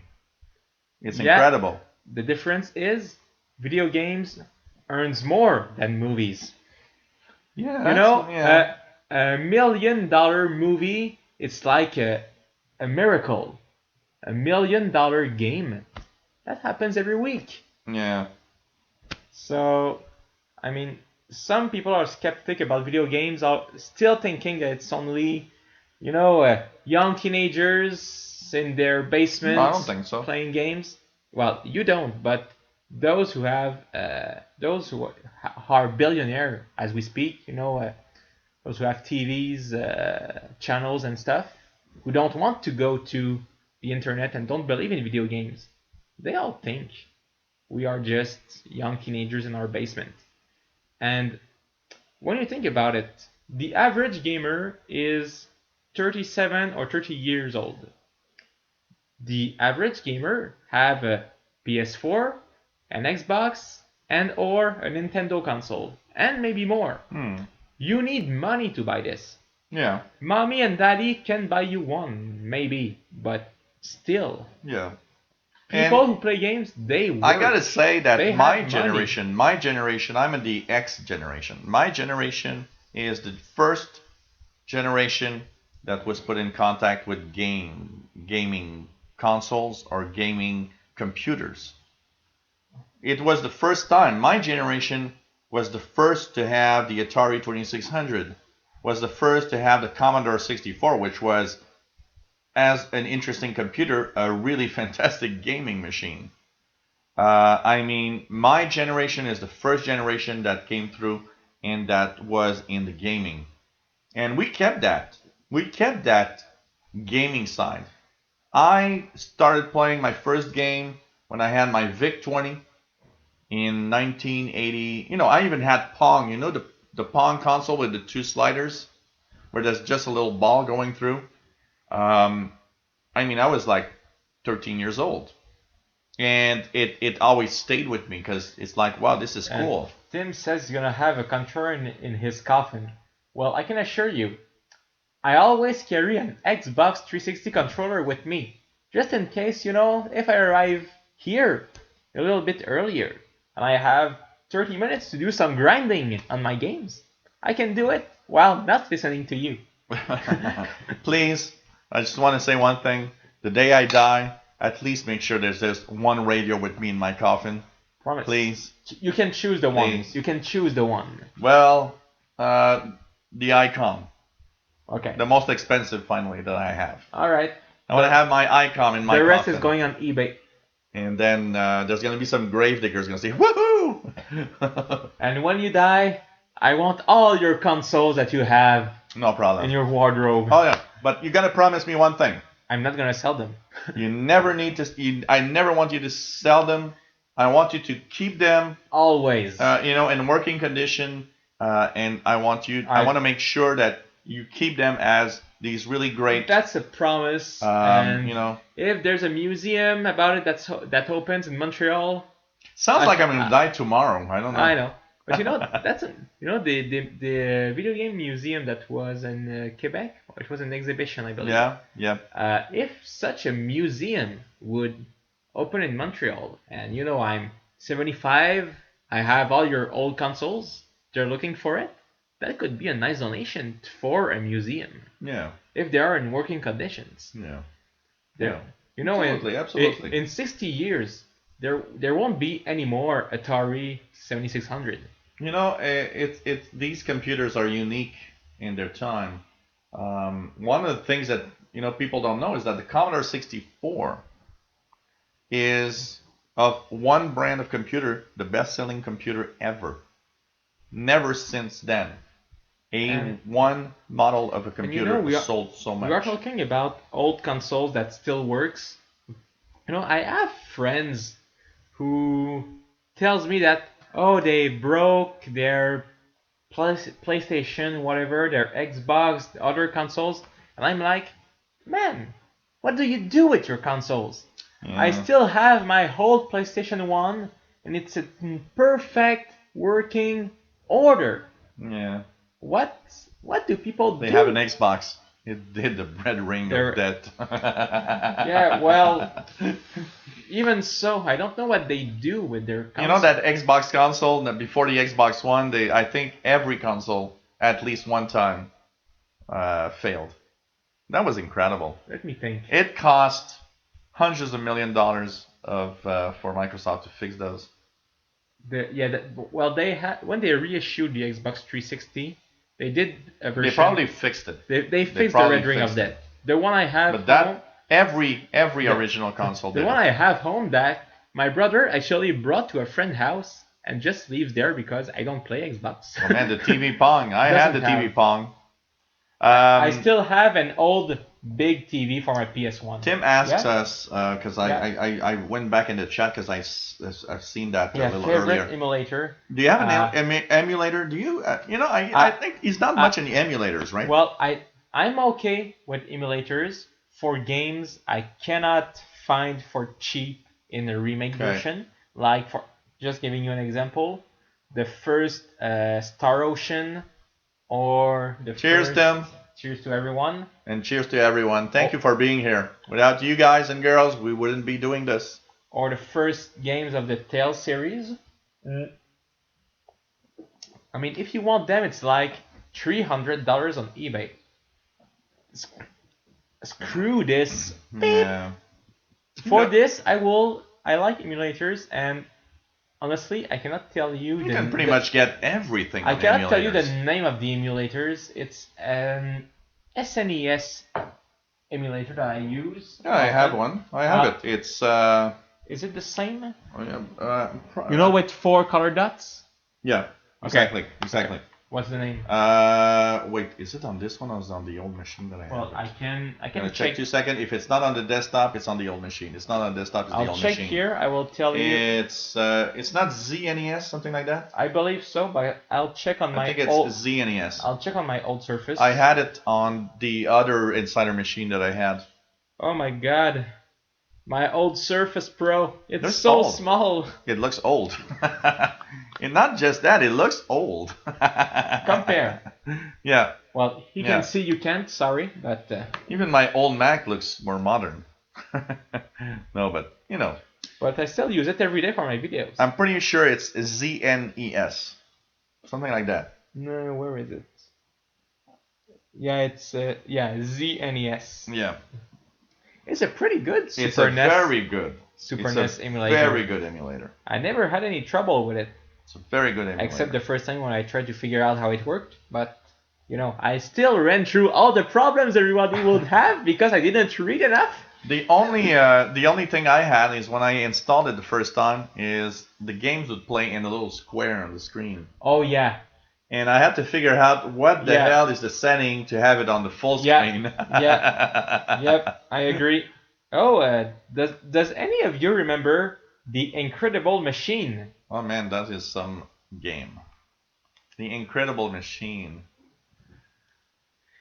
I should try on my Surface Pro 4. And let's not say it too loud, but if you're using ZNES and you're using torrents, there's like a 1.5 gigabyte file that has every game that ever existed for NES.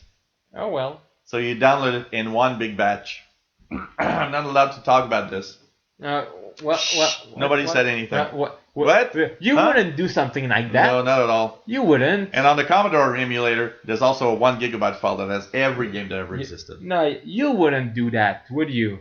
You're a Not at all. you're a guy that respects I'm every pure. laws in the world. I'm pure and perfect. Good, because I'm lawful evil. I respect the law, but I like chaos. I'm pure and perfect. Okay, what else? Something you wanted to talk about? Yeah, okay, as we're talking. Yeah. Are we talking? Well, you guys enjoying the show? I hope you are. If you don't, just get out. We're having fun. You know what? Last week and every time I did the show with him, every time it's like that with every show. But you know what? I gotta say that I'm more excited about live shows since I started doing my show with Gabriel. I don't know. There's something cool about this, and it's really, really fun. Okay, one thing that I want to talk about, that Kaspersky Labs cyber investigation guy that got arrested in Russia. And one of the very interesting parts of this is that actually there's a connection with Russian spies in Kaspersky. And you know what? I see all of my clients with Kaspersky antivirus on their computers, and I'm like, okay, that's kind of weird. It's not. And you know what? On a article that I've read in Business Insider, it was very interesting. Okay, Business Insider brought up a little story about this because they had kind of an insight on that that was really cool. They were saying that guy is one of the head cyber investigators at Kaspersky. Okay, what Business Insider said is that guy probably was against something that Kaspersky and the Russian government was doing, and he decided to go out and talk about it. And of course, things being like they are and a little different in Russia than they are here in the US, he got kind of framed, and now he's being probably accused of high treason, which in Russia means you're going to be sent away somewhere and never come back. And I got to say one thing. It's absolutely incredible when you think about it. And I got to say one thing. I got some ranting from some people because I talked about Kaspersky and the Russian government. But I got some ranting. I get some ranting all the time because I say that Chinese antivirus or that, I gotta say, that story is kind of interesting, but to a point where I'm not really sure. You know what? I'm not really sure I want to have Kaspersky in my computer. Like when I talked about free antivirus, I noticed that 360, what was it? 360's, something like 360 antivirus or something, which is a Chinese one, was amazing. Okay.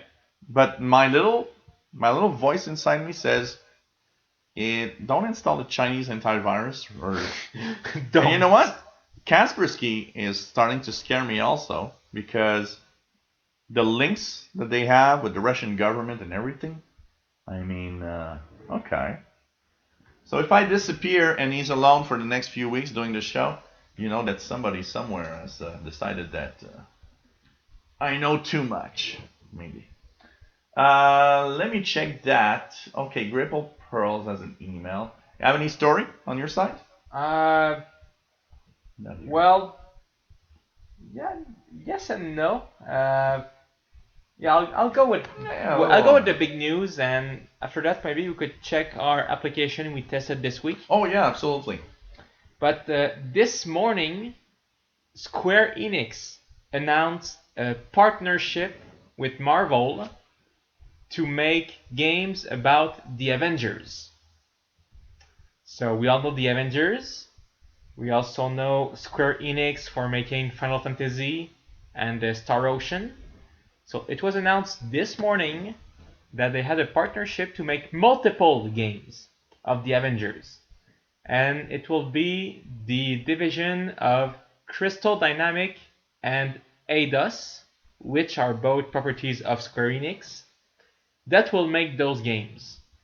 And since it's a multiple game future franchise, we could expect game about Captain America, Iron Man, the whole Avengers, Hulk, name them. We don't know much more yet. Square Enix said that we should know more at the beginning of 2018. Right now it's just a partnership that's been announced, but I'm kind of skeptic about it. Have you ever seen a good superhero video game? Nope. Well, Batman are good.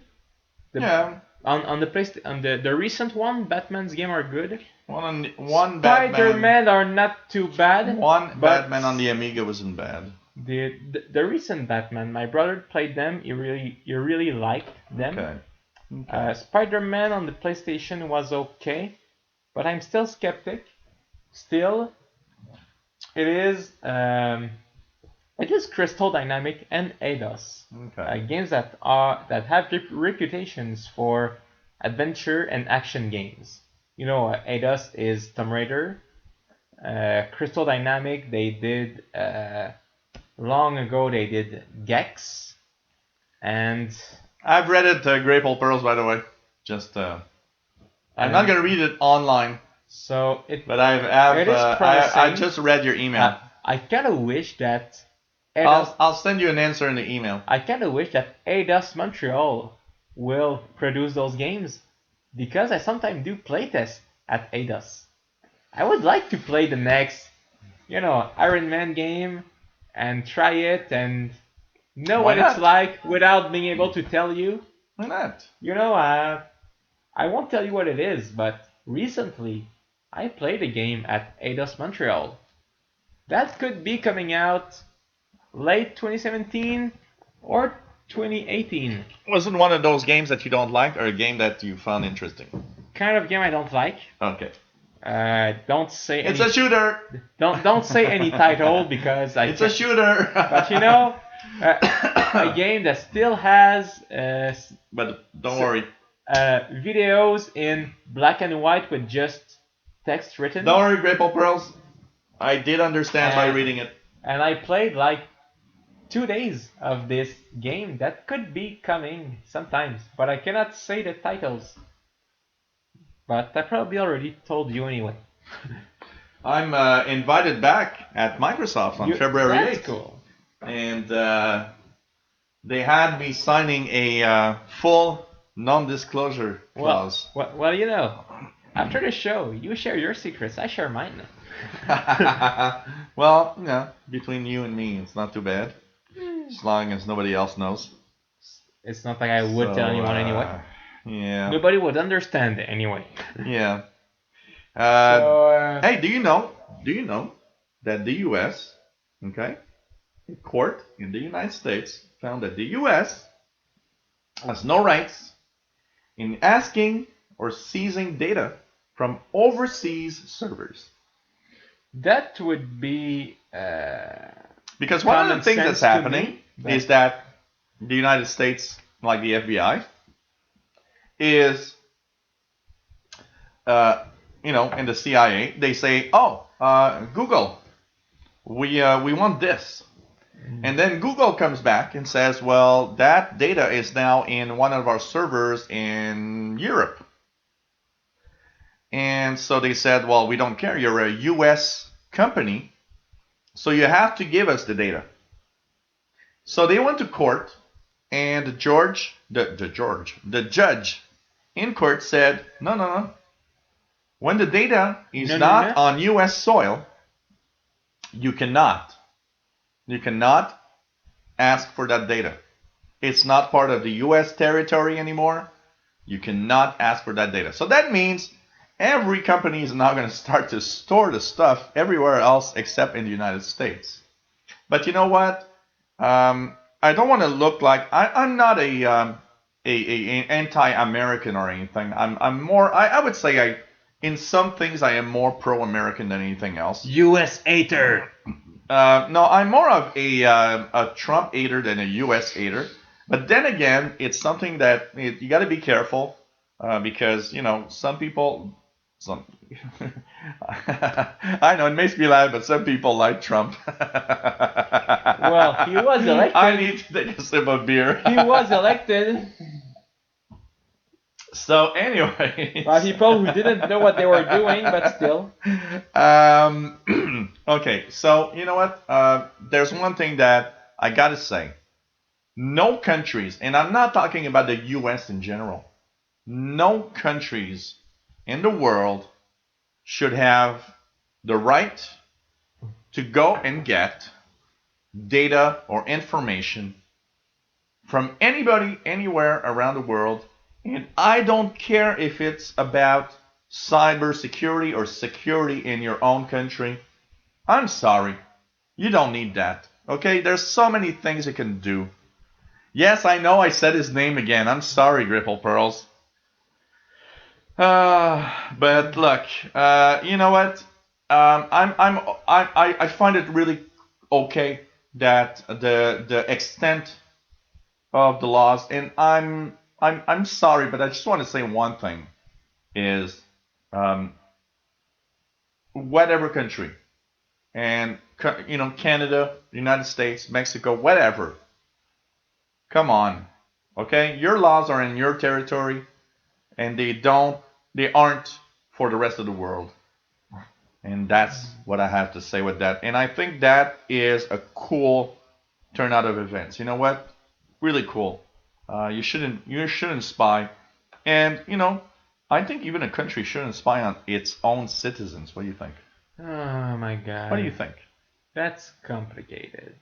It's not complicated. They shouldn't. Well, they shouldn't. They shouldn't without a warrant. They shouldn't.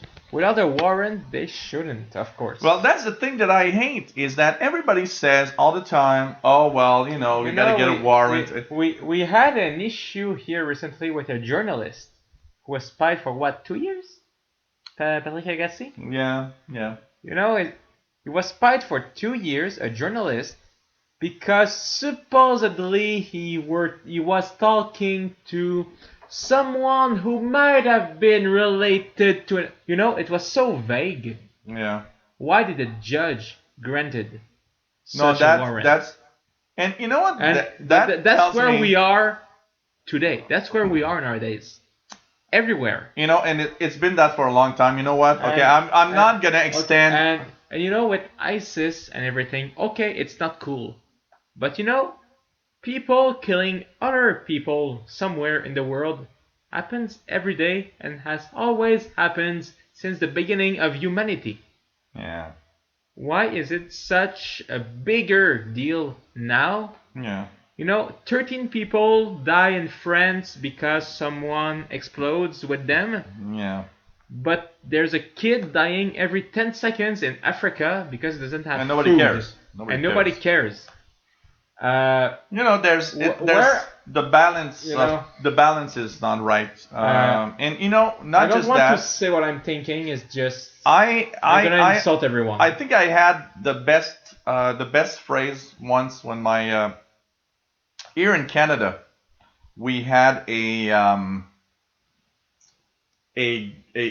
guy that had a ankle bracelet, and he was tracked everywhere many years ago. And the government wanted to track him because they thought he was a terrorist.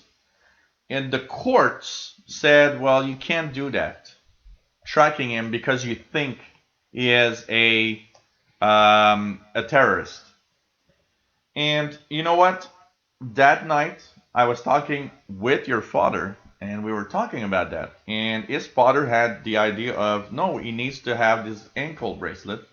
And I told him, I am the greatest defender of, liberties, and everybody should actually be able to say what they want every time without having the idea that maybe somebody somewhere is trying to track you. And I said the price to pay for us to really be free is that somebody somewhere, unfortunately, will have to die because of our liberties and what we actually can do here. It is unfortunate, but it's a price that we'll have to pay because there's always somebody somewhere that will always, always be against us. We always would have an enemy. We'll always have somebody that thinks that we are not doing the right thing, unfortunately. And that said, what's your app of the week? I did try a few applications this week. First wanted to talk about one, then was like, oh no, this one is such a bummer. A bummer? Yeah, I'll try a new one because I didn't want to give a 3 out of 10 to something on this show. Okay. So I actually tried the application. Honey, they froze our kids. Honey, they froze our kids. Software update later. Honey, they froze our kids. Oh yeah, it's here. It's a game, a free game. Is that? Yeah. It's a free game. Available on Android, by the way. Android and iOS, in which you actually control some kind of... and while you're talking, I'm going to go to the little men's room. If you became a girl, just shout. If I became a girl, I'm going to shout and scream. So the Honey, I Froze Our Kids application, oops, sorry for the microphone noise, is a little game in which you control some kind of cute little purple dragon, and you have to unfroze your kids who are in ice blocks. And to do so, I will show you very quickly the first level. You move blocks that acts like pipes to redirect your flame. So I don't know if you can see well, but and doing so, you unfroze those babies of yours. You can also try to collect stars in the game as an additional challenge. It's quite fun. There are a total of 50 levels. It's a free game, I remember you. So you will have fun for quite a few days. I liked it.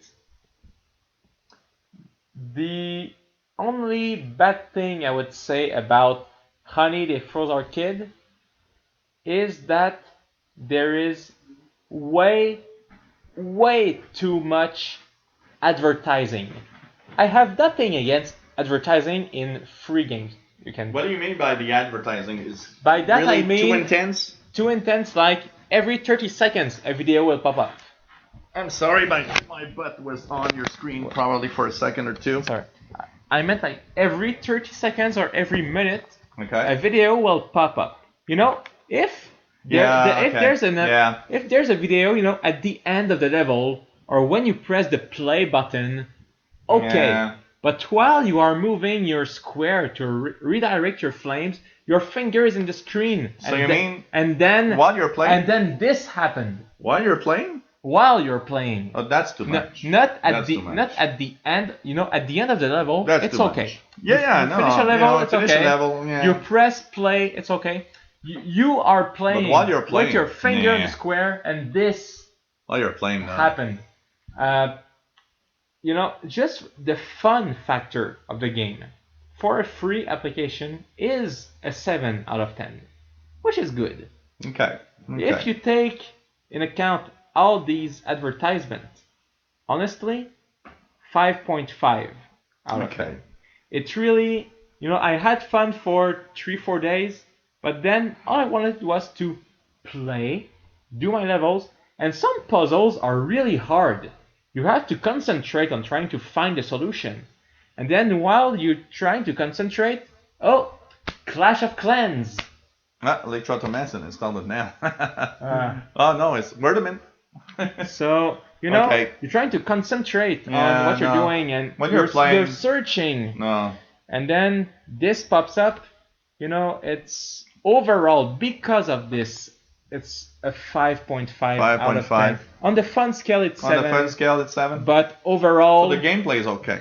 the gameplay is cool. Okay, okay. The challenge is cool too. It's good.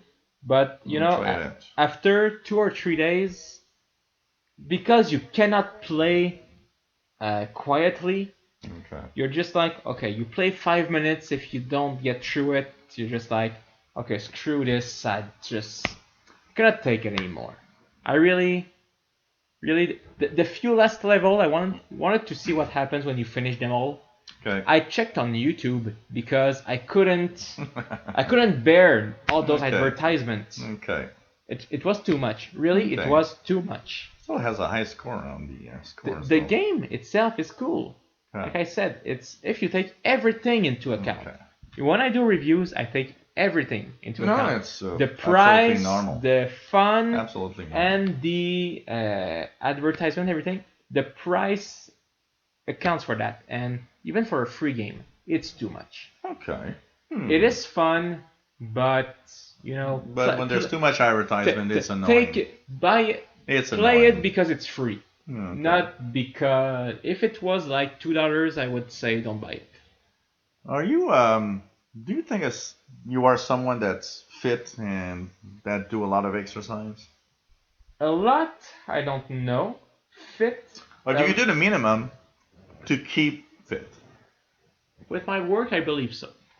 Okay, but work doesn't usually count in fitness. No, but I still walk 8 hours every day on the weekend. Okay. But during summer, I do a lot of bicycle. I've got an app. But this I'm not week. the fittest guy. Okay, I don't know if it's available on iOS. There's an app called 30-Day Fitness Challenge. When I 30-Day Fitness Challenge. when I checked it, when I typed 30 days, they are fitness challenge, but like 25 of them for every possible exercise on iOS. Okay. So 30-day fitness There's challenge. There's the daily workout. Look at the icon. Look at the icon. This is what it looks like. It should Okay. look the same for you. So maybe look at what it's bringing up in your 30 apps. fitness. Look at the icon.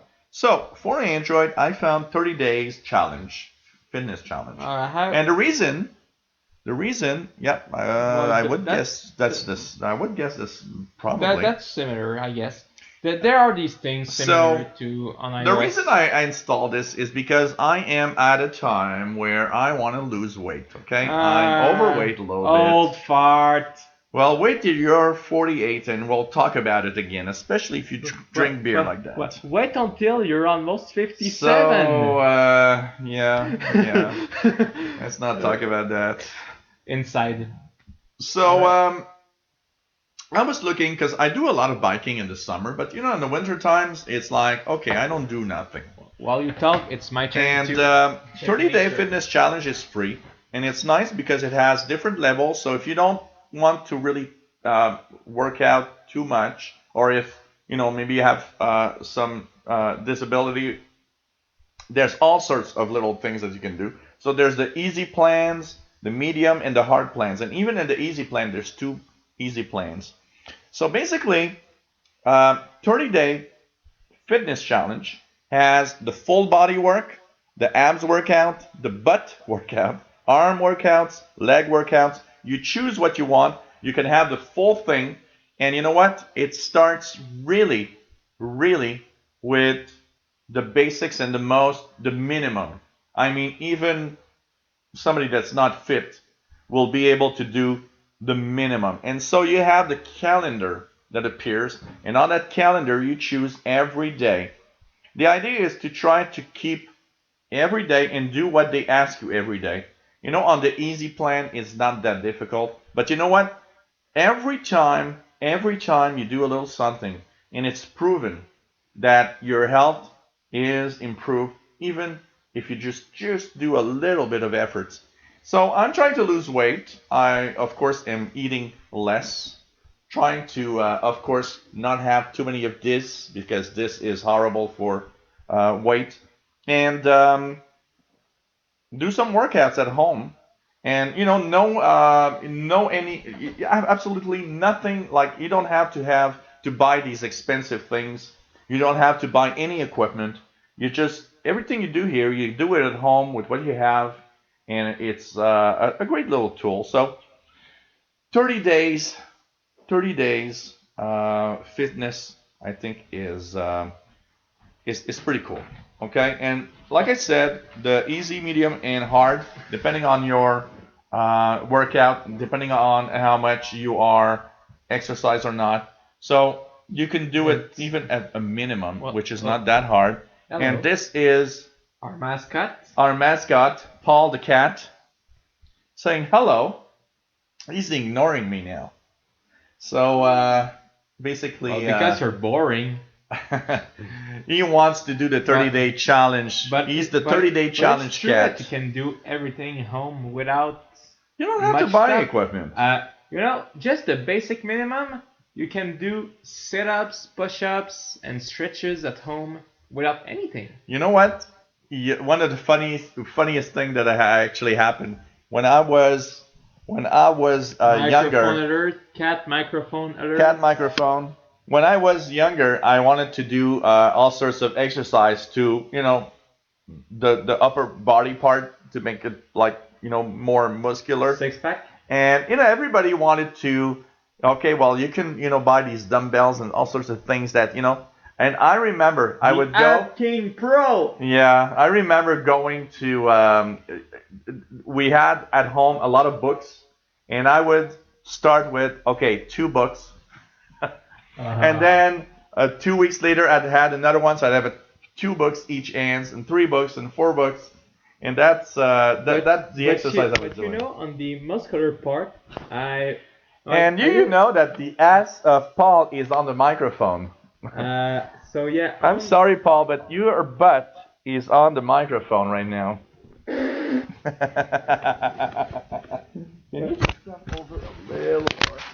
believe Here it we go. was in. Here we go. Here we go, big. I believe it was in. There we go.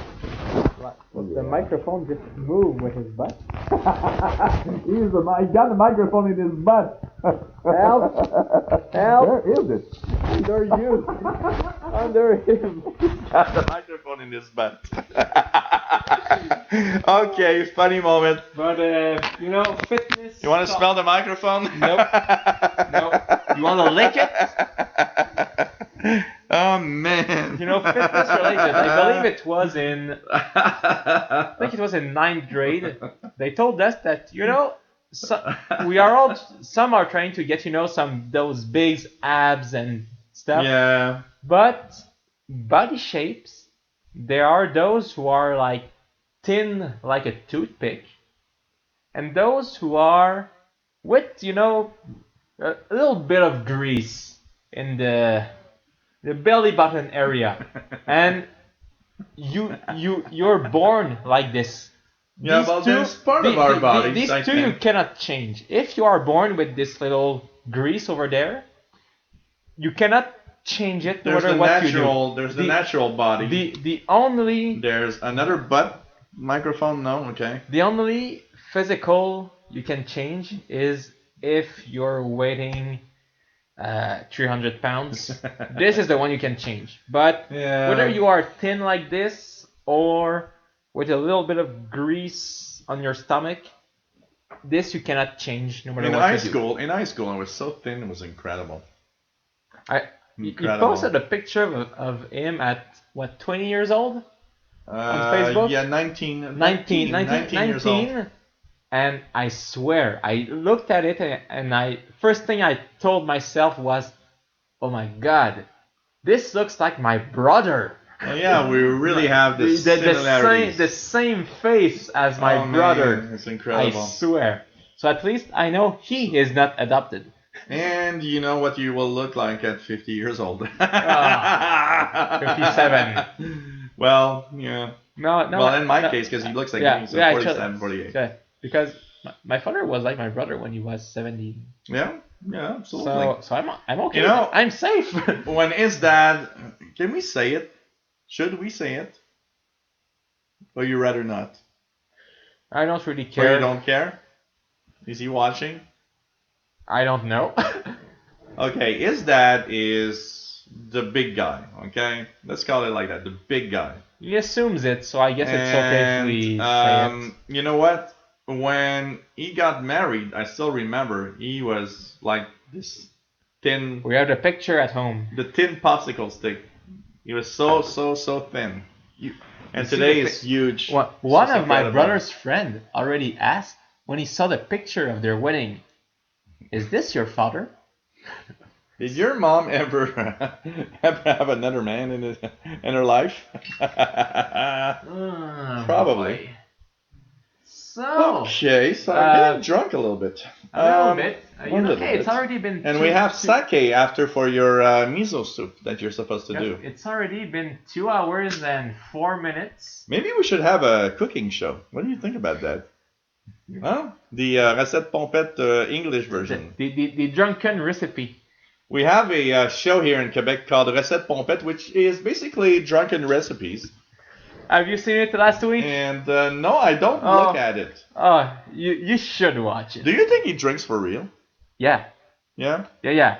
It's too, Oh yeah. okay, it's too intense that it's fake. Oh It yeah. cannot be It fake. cannot be fake. Okay. It cannot be fake. Maybe I should watch that show then. They have a bottle of vodka. You know, Okay. they cook recipes, Yeah. or they are supposed to. They cook recipes and they drink. They have a bottle of vodka, Okay. supposedly half and half. Half vodka, half water. Okay. But still, Still. after 12 shooters, even when it's half and half, it's 12 shooters. It's a lot of alcohol. in like, lot of alcohol. in like an hour. So, okay, so And- they get drunk while they're doing the recipes. And so maybe we should do this. I wonder if on YouTube would be popular. Drunken Probably. Recipes. Drunken recipes. Would YouTube allow it? Yeah, 18 If years we put, plus. if yeah. we put 18 years or older, yeah. That- Would you guys love that? Every week you have a recipe one week, I have a recipe Start the other with week. beef bourguignon. Okay, all right, we'll buy a can of cat food. Beef bourguignon means we have to buy some wine. And that means we're going to drink most of the wine before it's inside the beef bourguignon. Oh, man. But yeah, no, they are drinking for real. It's Okay.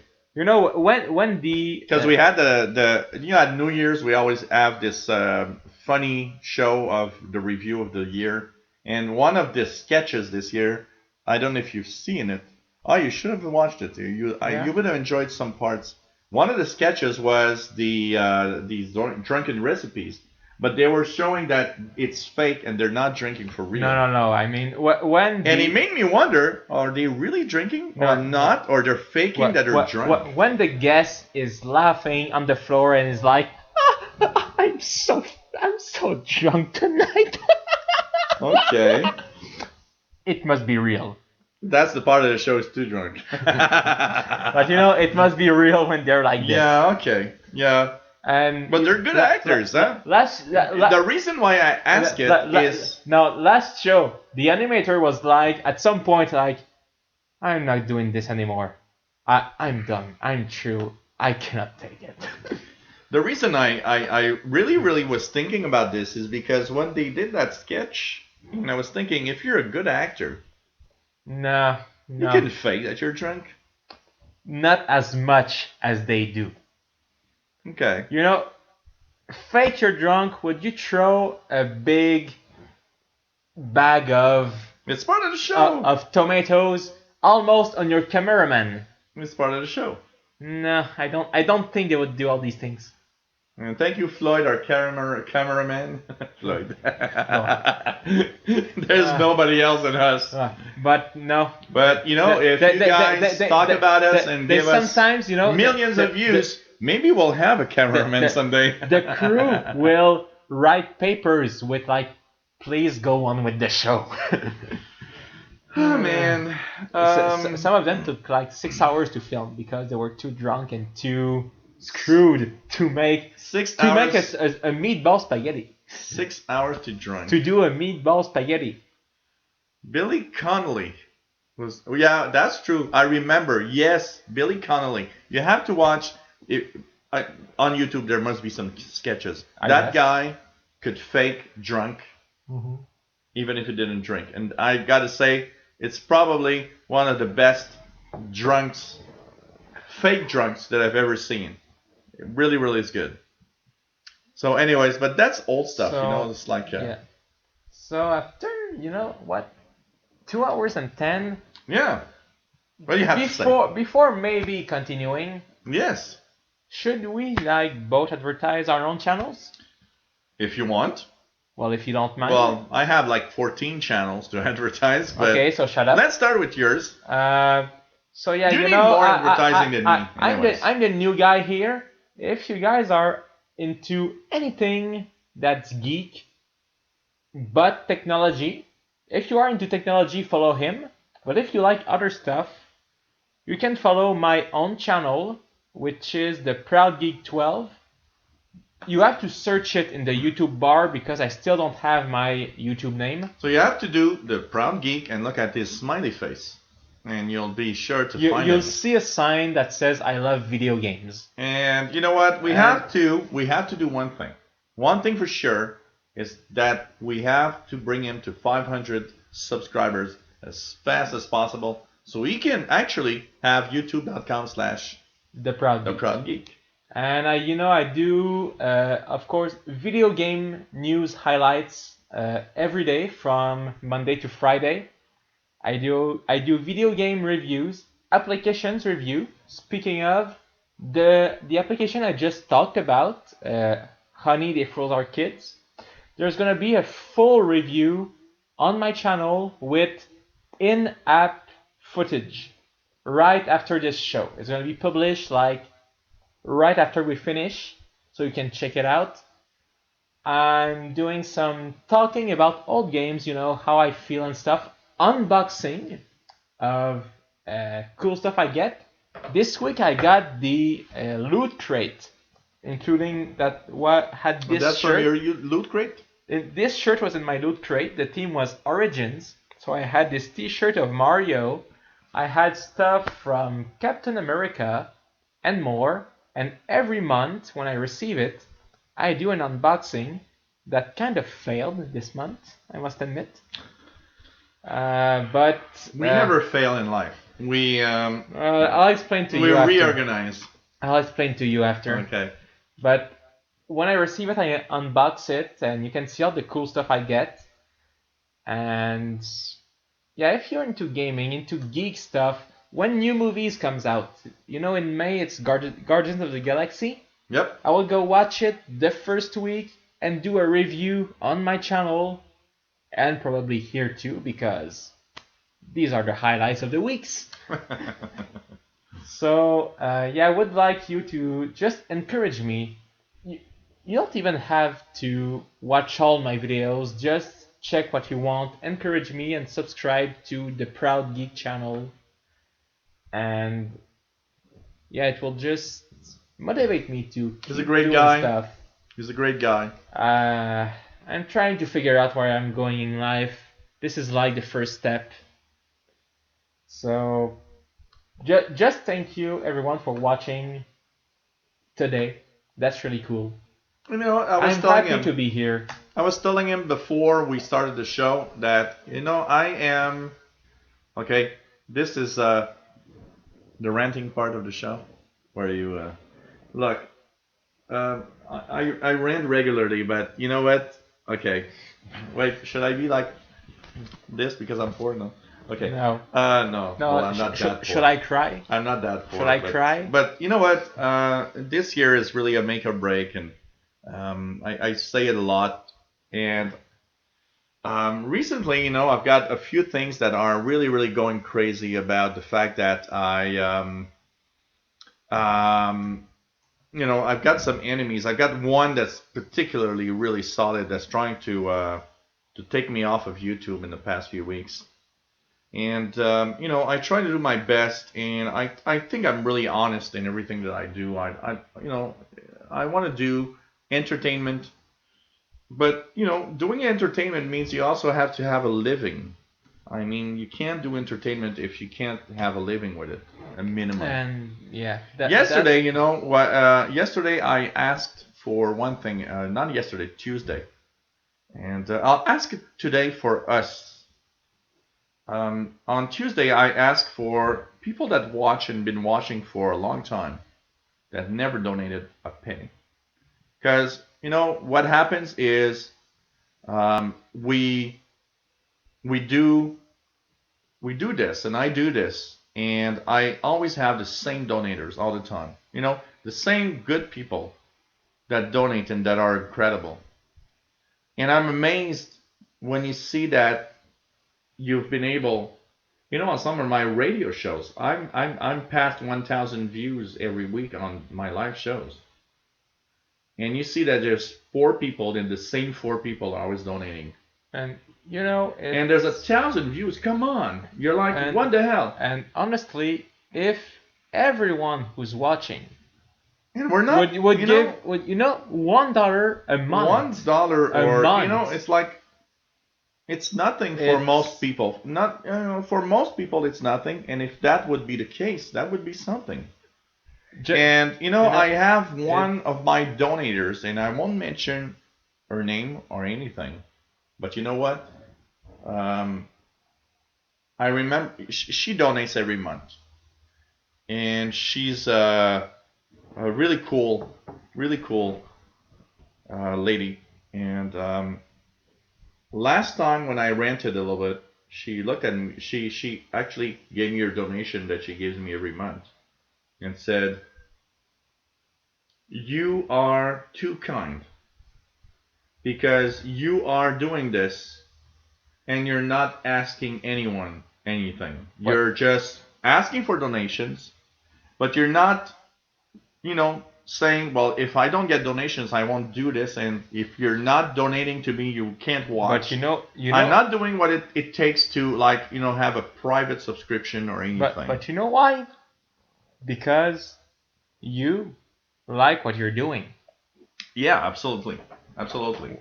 And you know what? She was mad as hell, because she was like, you know what? You need to earn more, and you need more people to actually donate. And you know what? One of the phrases that she used was, everybody thinks that everything on YouTube should on everything on the internet should always be free. And for a long time, I've been a YouTuber now for 6 years. 6 years. And there was a time when I thought that, YouTube monetization would be enough, in that I could just live with that. Because the last thing that I hate is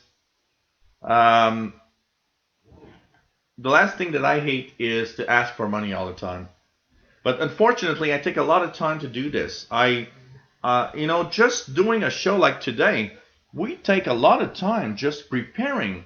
What? During the week, if you should see the number of updates that I see from him, and he probably sees from me, from finding the news, doing the stuff that we do. The last 3 weeks since I've started doing videos also on my channel and preparing for here, I've barely had any social life. That's what, what? You're talking about that? You know what? Today I took a... Can you remind us the Patreon? Electra wants to know. Patreon.com is... it changes today. So just tell me, I will write it for Electra. But if you want to make donations, it's on PayPal, from the couch at outlook.com, or Patreon. Yeah, it's patreon.com/fromthecouch.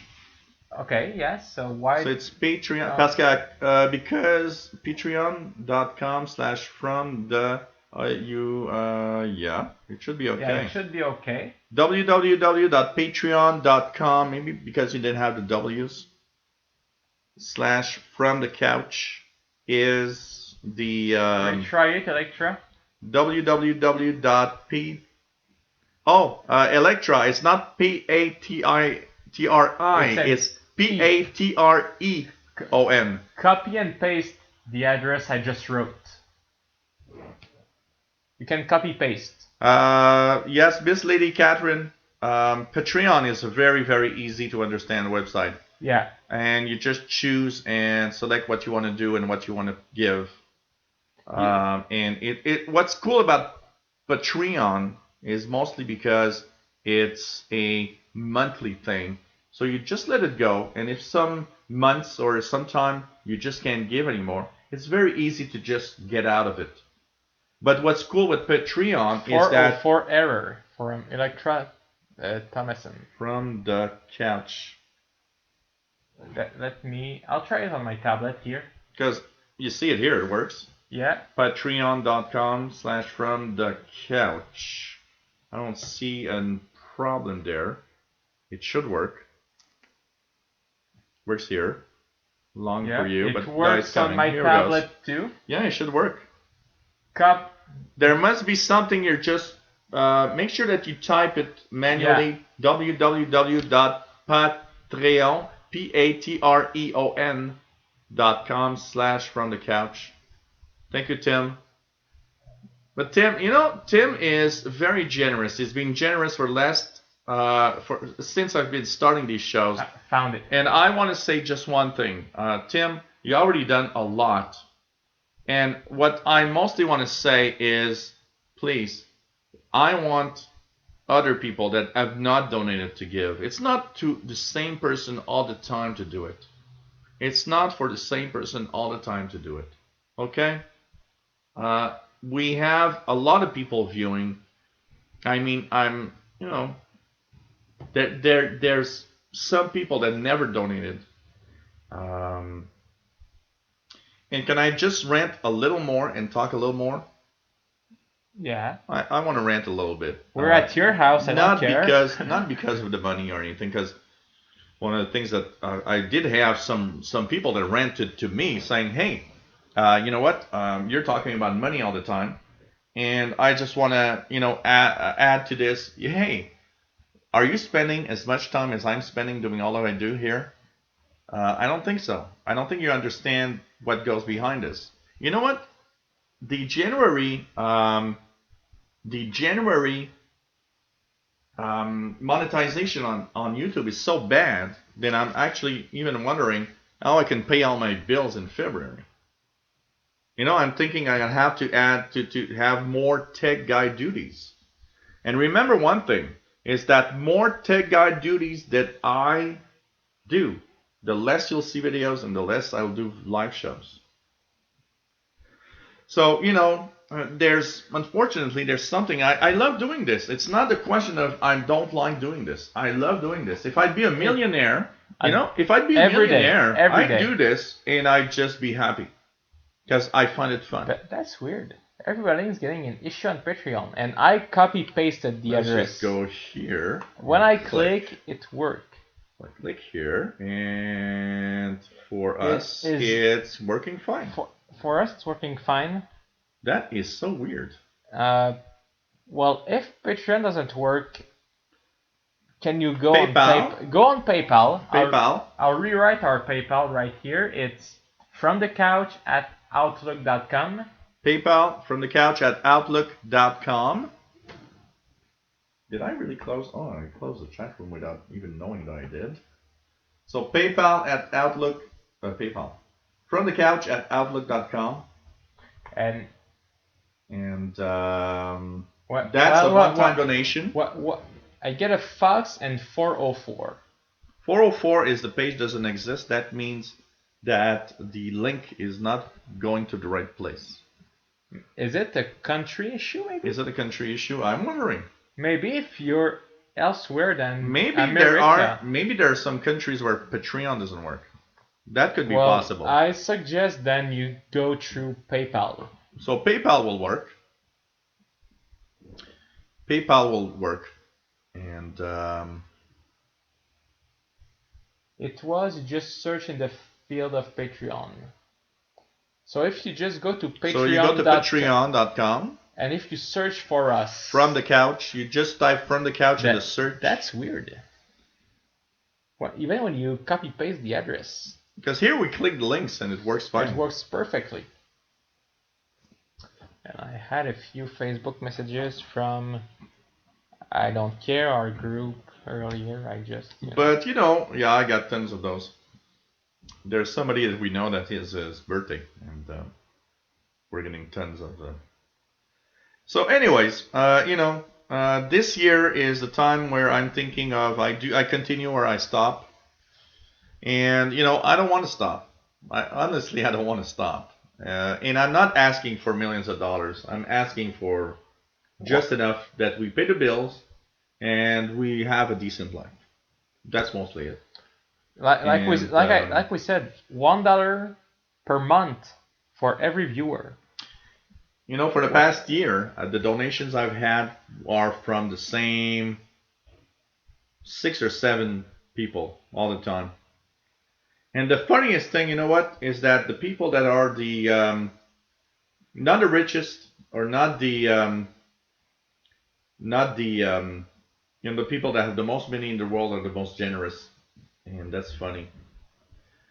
And the last run that I have, because somebody posted at some point that, well, you do things and you do this and you do something, and after, you finally at some point you might stop this or that show that you were doing, you stop doing it and you say it's dead guy duties.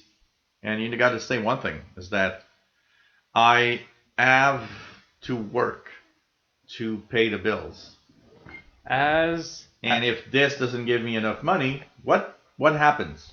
And as I was saying what earlier, happens? I have to do some tech jobs. I have to work too. I'm a gamer guy. I do the gaming stuff.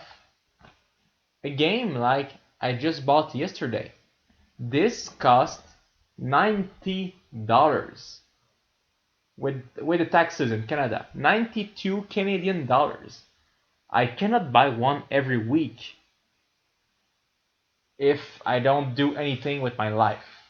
But the renting is not bad. I mean, it's not a negative renting. It's that no. We're not saying that. We have to work and we have to pay our bills, and that's it. And apart from that, it's just that I love doing a show with him. It's really cool. It's really cool. It's just that if nothing happens.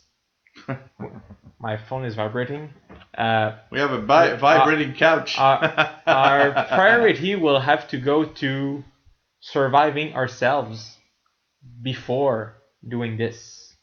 Yeah. That's how life works. Unfortunately, and you know what? It's sad because there's so many people that love what we do. So thanks, Tim.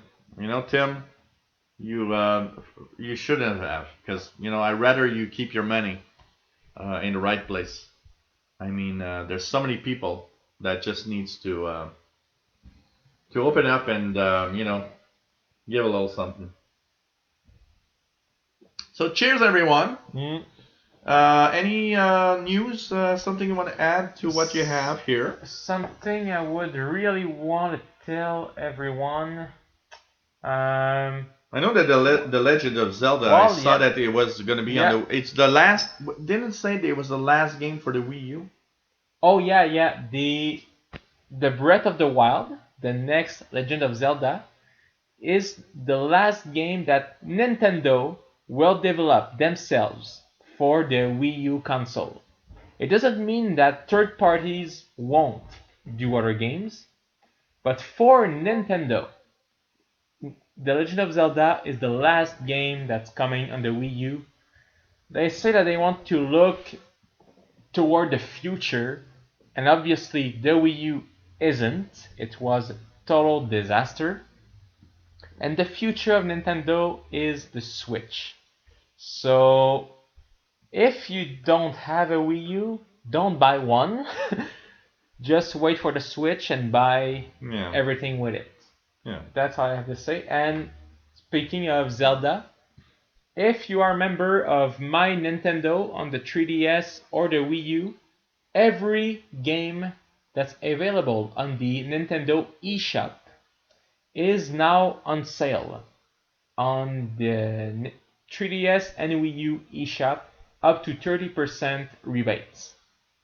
So if there's a game you wanted to play and didn't have the chance, now is the time. It's on our PayPal. Well, thank you, Tim Robinson. Thank you, Tim, for sending us a donation on From the Couch. And also on my channel, because you sent 2 donations on mine and on From the Couch. You know what? If everybody watching was generous like you, I mean, come on. Well, you're a great guy. Talking about the Switch, may I continue? Yes, please. Well, the Switch won't offer, at launch at least, online streaming services like YouTube, Netflix, and Hulu. Don't you think that's a downer?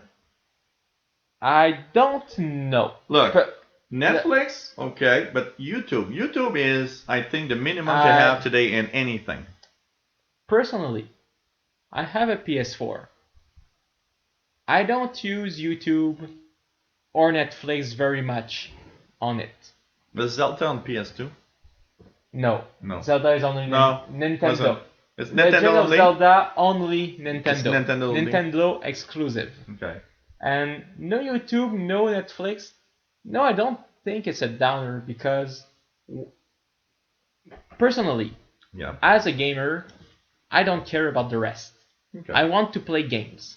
Okay. Nintendo said they want to focus on making the Nintendo Switch a dedicated gaming console. Okay. At launch, at least.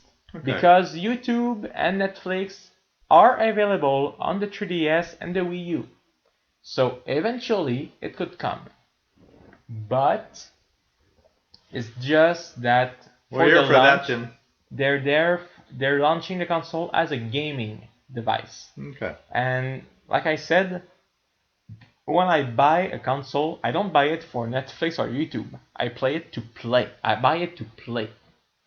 If I want to watch Netflix on my TV, I just have to hook up my tablet to my TV.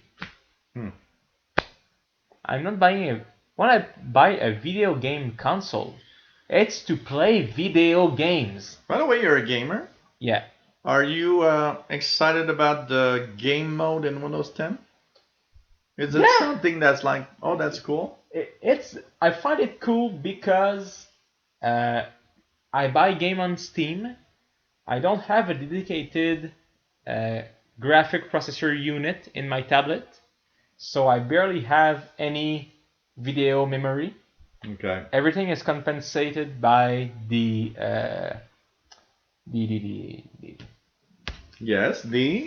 hardware. No, I know the word.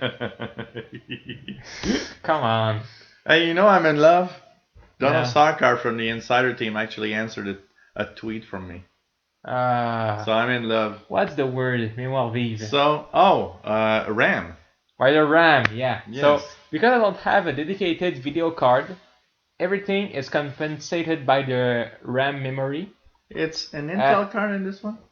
It's the Intel, which one? And it doesn't have its own RAM? It doesn't have a dedicated gaming GPU. There's 128 of dedicated GPU in this. Okay.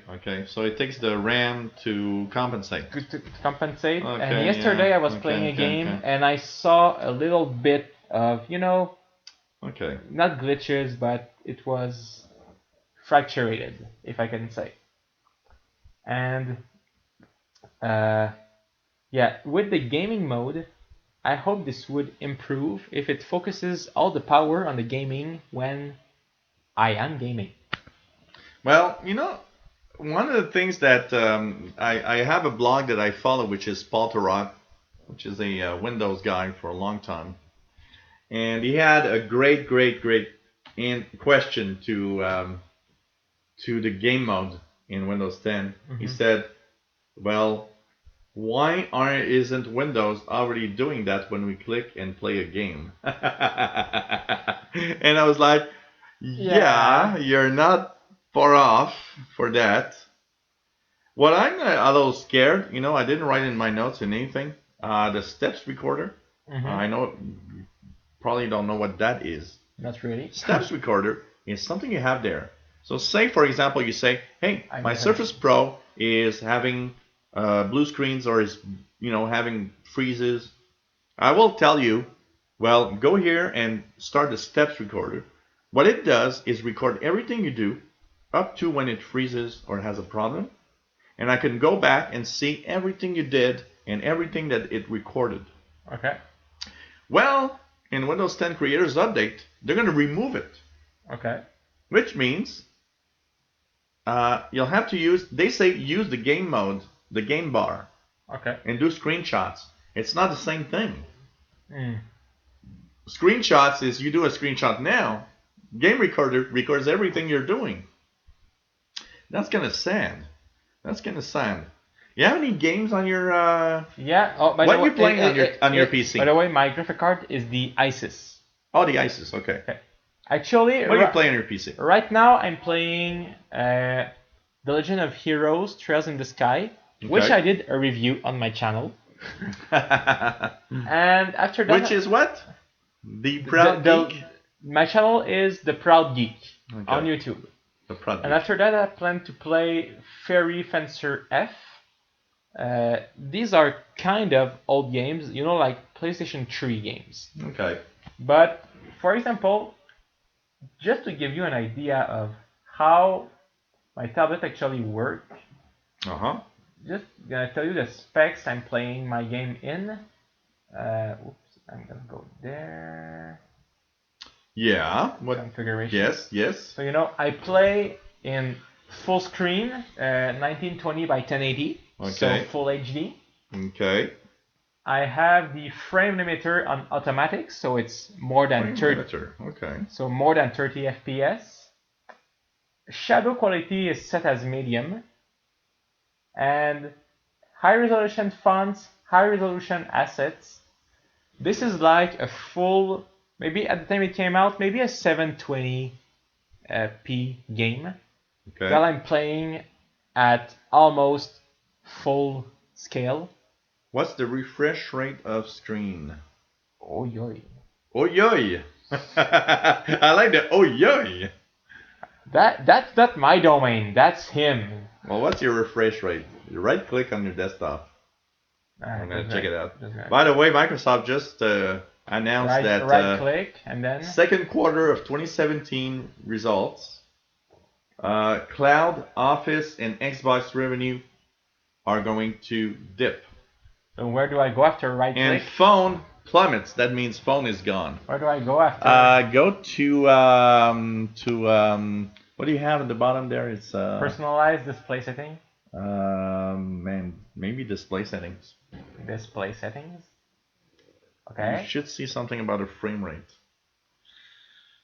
I don't know. What frame rate are you using? Let me check out here. Oh, I can't. Add features, default apps, notifications, power. I'm gonna do it on my PC. Okay. Right click. Let's just check it out. So that should be about the same. It's Windows 10. Nope. Display settings. It's Windows 10. So display settings. Nah, that's not. We don't want to go into the settings. We want to go into. Let's right click again. I don't know where to go. I don't know either. Because I've got an AMD graphics adapter here, and it's different for what to do. But just for the record. Yeah, graphics settings. That's what we did. I can play some really great games on this. Wait. We're gonna go into the start menu. Right click the start menu. Right click the start. Right click the start menu. Okay. Go into control panel. Control panel. Go into. This is control panel. Now you're Okay, go on the upper right and change to icons. To icons instead of categories on the upper right. Okay, go into what's the display? Display. Yeah. No. Okay. Nope. Wait a minute. Display. Wow, I can't find these settings anymore. Well, anyway, just for the one who asked, I don't remember who it was. I can play some It's really Tim. awesome game. It's Tim. I can play some really awesome game on my tablet. Oh, I can't find the. And if you go to Cortana and ask for I tried already. refresh. No, reset. No, refresh. I tried already. Okay. But sorry, didn't find it. Since We're too drunk to do anything. Since I'm not a tech guy and I don't care about playing my games in full HD or low HD, I can play some really awesome games with low graphic resolution, but I can still play them quite well. Yeah. That's why I bought my that's okay. Surface Pro 4 that's okay. with it's a great device. Just for Gracie Pearl, Patriots keyboard. I want to thank Patrick Manny for sending a donation. Thanks, you very much. Patrick. Thank you very much. Every dollar is appreciated. Yep. It's really, really cool. And, in that just confirms what I say all the time. It's always the same people that donate. And that's sad because, give us. I understand that some people can't. And, that's all right. All right. But I know some people that are watching and that enjoy that just don't do it. Right. And that's different. So thank you, Patrick Manning. Thank you, Tim. You guys are great. And wow. Thanks to just being there is awesome. And, anyone that will do it. If you have one spare dollar, Anyone that will do it. Is there some music somewhere? Yeah, there's some music on my phone. What is that? And groove music is playing. And we said it last week. I'm gonna say it again this week. Everyone who makes a donation will have his name mentioned during the show at some time. Yep. If we get to 1 million views and 500,000 donations, we'll find a way to name them all somehow. Maybe we could even add, the first 10 donators. If we ever have enough donations, at some point could behind us on the wall, every name's on the wall behind us. Cool. Somehow, I'll write it with a magic marker. We'll figure it out when we get there. We'll figure it out, but you guys are great, and that's what I would say. Anything else you want to add? Personally, what do you have? You have Square Enix and Marvel. That said, Steam. We were talking about Steam. They still didn't have anything to help you transfer data on outside devices. Hard drive, USB keys. Okay, Ripple Pearls, I'll send you an email and I'll tell you. And now Steam is working on a way to save your data on other devices. Like if you change computers, you play a game, Steam doesn't allow you to continue your game on your new computer. You have to play on the old. So if you're playing, I don't know, The Witcher 3, and you have played for 36 hours, and you change computers, you have to start all over again. Okay. I won't say what I think about this. That is not a good idea. No. And now they are because you don't want to start over. And now they are working on something to make it easier to transfer your save files. We know that PlayStation and Xbox, it's quite easy. When you change the hard drive, you go in the options and you see in the settings, just do a backup of everything on any external devices. Okay. You can. When I changed my PS4 hard drive, I had just a USB key and said backup all my saved files on it. And as a tech guy, I would have been really happy to sit on the couch with a beer and watch them change the hard drive. Southern. Now I know how. Southern Illinois malware for my clients is about, I'd say, 40%. 40% of my tech job. 40% is malware. 60% is just lack of knowledge. I agree. Steam is great for old games. Yep. And so now, it's still, a beta mode. Cheers, Tim. There's nothing confirmed yet. Are you okay to continue a little bit more? Yeah. Yeah? Okay. Yeah. We'll continue. And Yeah, I You should like bring on the pack of on, of alkaline batteries just in case. and on But my old tablet I was playing All Boy, okay. and I didn't finish the game. But if I want to continue it, I have to hook up my old one. I cannot just play on this one before. And so, You want to do a little something special? You want to ask if they have questions for us? well, yeah. Okay, anybody has Any, questions for Gabriel or for me or for... anytime. You know, I'm the guy you see the face all the time, so you probably have more questions for Gabriel You than can me. ask me almost anything. Almost anything. Well, I think everybody has almost anything that you can ask. What's the size of your... oh no, that's not the question we're going to answer. My beer glass is... Beer glass is... Actually, it's a gift from his father. These are beer glasses that are a gift from your father about 4 or 5 years ago at Christmas. Okay. Even more than that, I think I don't remember. my mom was alive when I got these. I don't remember. These are a long time. This is your dad that gave me these beer glasses Maybe that's as possible. a Christmas gift. Possible. How tall is Gabriel? 5'9.25". 5'9". So we're pretty much the same size. Do you want it in centimeters too? Well, you know, hello there, 1990 Sunbird. He's in Ontario, Canada. Oh, nice to see you. Well, hey, encourage your fellow Canadians and follow my channel, The Proud Geek. And do donations. But you know, we're awful. There's one thing I hate about Steam, and one thing I like about Steam. I hate environments that are kind of shipping you inside an environment to get gains. You know, like there's this environment, but at the same time, they got some great prices for some old games and for a lot of things. It's not worse that, you know, the PlayStation store or the Xbox store. Aha. Tim says, Gabe, what is your daily routine? You're too young to be stuck indoors just making videos. Do you play sports, meet friends, do the nightclubs? Oh, well. Oh, that's a good question. All right. So what's your life, Gabriel? Well, exactly. When I don't have school. Because he's in university? Yeah. If I don't have school or if I don't work. Let's say a normal day. That's a question, Bobby. So, a normal day. I will wake up. I will eat breakfast while watching my news for my news highlights videos.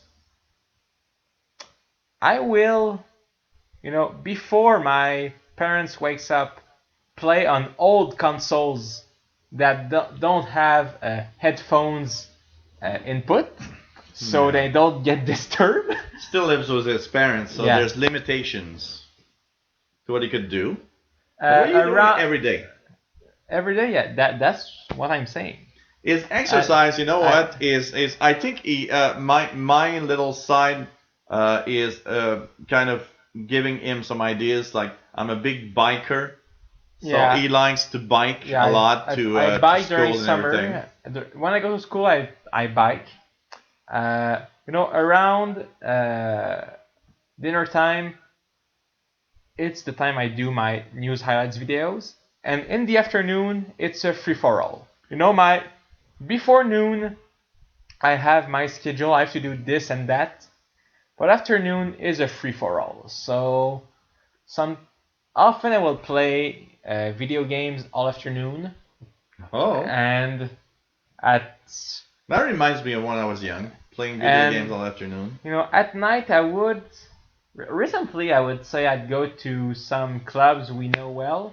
Well, we go to the same club. We go to the karaoke bar. But I kind of lost interest in the last few weeks. Yeah. So I'd say I play games in the afternoon and watch stuff on Netflix or other streaming websites. But we go, if we go out for a beer, we pretty much go at the same bar.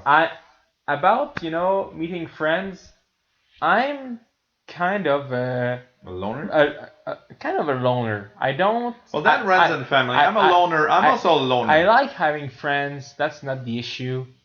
It's just that you would put me in a cabin lost in the wood, like at the end of Breaking Bad, Walter was alone in the wood, and I'd still be happy. I want to be alone in the woods with a shortwave radio and 100 feet of wire. And that's for the other people that know my. I like meeting friends, but in the past weeks since we started doing this, I've been quite busy, and I don't miss really going out and doing other stuff.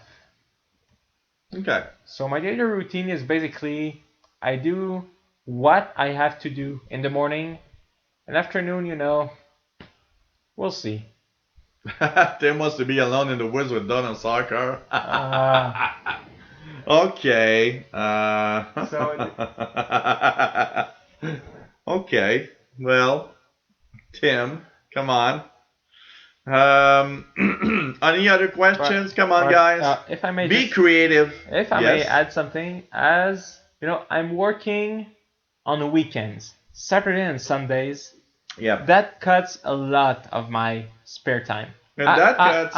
I would prefer Working on Saturday and Sunday also cuts a lot of the friend and family time and things you can do. And I would honestly prefer to work from 9 to 5 and do my videos and stuff in the evening. That would suit me better. Okay. Because while working on the weekends, it really cuts me from any possible interactions with anyone else. Yeah. So, because I'm okay with playing from 8 till 5 at my PlayStation 4, but when I get home at 6, not So really. everybody's asking us personal questions. What about we ask the chat room a question? Do you have a question you want to ask the chat room that's like unusual or yes, 9090 Sunburn. I miss the Montreal Expos, and one of the things I want to do for sure is to go see the Blue Jays when they come back in April at the Olympic Stadium. I even told him. What's the date already? I even told him. Do you know the date? I did see the dates. Blue Jays. 5, 6, or 6, 7, maybe? Blue Jays. I want to go with you. Montreal. And you've never been to a baseball game. Never. And I mean, I miss the Montreal Expos. Okay. Pirates versus Blue Jays, Montreal, March 31st. Eventco. It's already on sale. 31st, it's a Friday. March 31st. I'm free. Okay, March 31st, the Blue Jays. Friday, I'm free. And it's I like it. It's not expensive. $24 to $99.50. Cool. So we're gonna buy tickets. You wanna go? If you want. Okay, I'm gonna buy the tickets. Well, right now, not right now during the show, but after the show. You're in? Yep. Cool. So March 31st. Have you got into any bar fights? Oh my God. Not officially. That's a good question. Not officially, but complicated. Can we say very complicated moments? Complicated moments. Complicated moments. The worst that I've ever been is this close at a bar closure where a guy was really mad because the bar was closing time. Really, it was closing time. I was alone with the barman. And I remember that he got up and he was like, 4 times larger than I am and 2 times taller than I am. He was a really big guy. And I remember thinking to myself, really, do I have to get into a fight? And luckily, there was a bouncer at that bar, a really, really tough guy, that by chance walked in at 3 a.m. And he took the guy, and it was like the guy was like a paper plane. It was like just flying through the room. And I remember his girlfriend saying, "Don't hurt him, don't hurt him." But you know what? That was the closest I ever came to, and I was really in the mood. Like, okay, don't piss me off, or I'm gonna kill you. I was in the mode. Okay, I'm gonna get a big fist in my face for sure, probably at least once. But I was also in the mood like I will not miss him when I get him a chance, though. That's for sure. But man, but the worst. Okay, the worst moment, the really bizarre moment in my life. I got to tell that story because it's just incredible.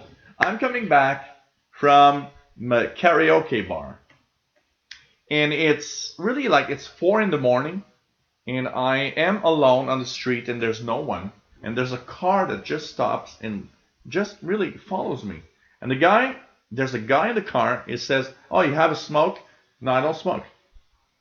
Continue. Oh, what's the time? I don't have a watch. I don't know what time it is. Of course, I have my cell phone, but who cares? You don't want to do that. It's 4 in the morning.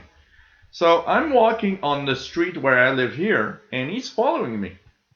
And I'm like, okay, what the hell would that guy want? And I'm not joking. He continues and parks on the same side of the street I'm going through. And when I get to his car, he's got his pants down and he's masturbating. And I'm like, really? Okay, and I just continue and I come back home. I come home and I'm like, really, somebody somewhere is doing that? I mean, the guy has his pants down. I gotta say, that's probably the worst and the most surprising moment of all of my life. that guy was really something.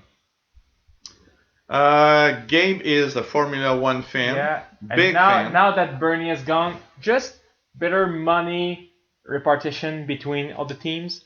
In Formula One, Yeah. if you're called Ferrari, even if you finish last with 0 points, you will receive more money than the team that nobody knows that wins the championships, just because you're called Ferrari. Okay, a question from a guy that knows nothing about the Formula One or very little. Yep. Okay. Could there be more companies with cars that would just go in there and try to do something? It costs. You know how much it costs to Yeah, but most of the companies that make cars have a lot of money. Yeah, but many of those who enter Formula One believe they can win first year. No, Formula One is a long-term investment. Look at Renault. They just brought back a team. They just bought it back. And it's a 5-year plans. This year, last year was their first. They finished like last or almost, but they didn't care because they want on the long term. Formula One is an investment on the long term and on development for street cars. Is that opportunity giving? If you put the funds into some it, kind, but is that opportunity giving them that visibility that is going to help them anywhere else in their car business? If they put the funds into it. Take care, Tommy. Always nice to have you on board. If they put the funds into it. Even if you're a car dealer and think you can do great stuff in Formula One with minimal funding, you're dreaming. Ferraris, Mercedes, and Honda, they're putting $400 million every year. I am going to pay your ticket for the first Formula One racing that has self-driving cars. And I pay your ticket because I want to see that. Well, I want to have a Formula One racing with self-driving cars. I might go see the... Come on, self-driving cars. No humans on board. Yeah, that'd be cool. Well, I might go see the electric cars in Montreal. Okay. I'm not sure if I can find someone to go with me. Okay. But the Formula Electric, it's like Formula One but electric cars. And it's happening in Montreal? Yep, next year. Oh, really? Yeah. Oh. Electric car that goes 225 kilometers an hour. That's an electric car. It's a 1 hour race. Okay. They have to switch car midway because the battery is not developed enough. But in 2 years, Okay.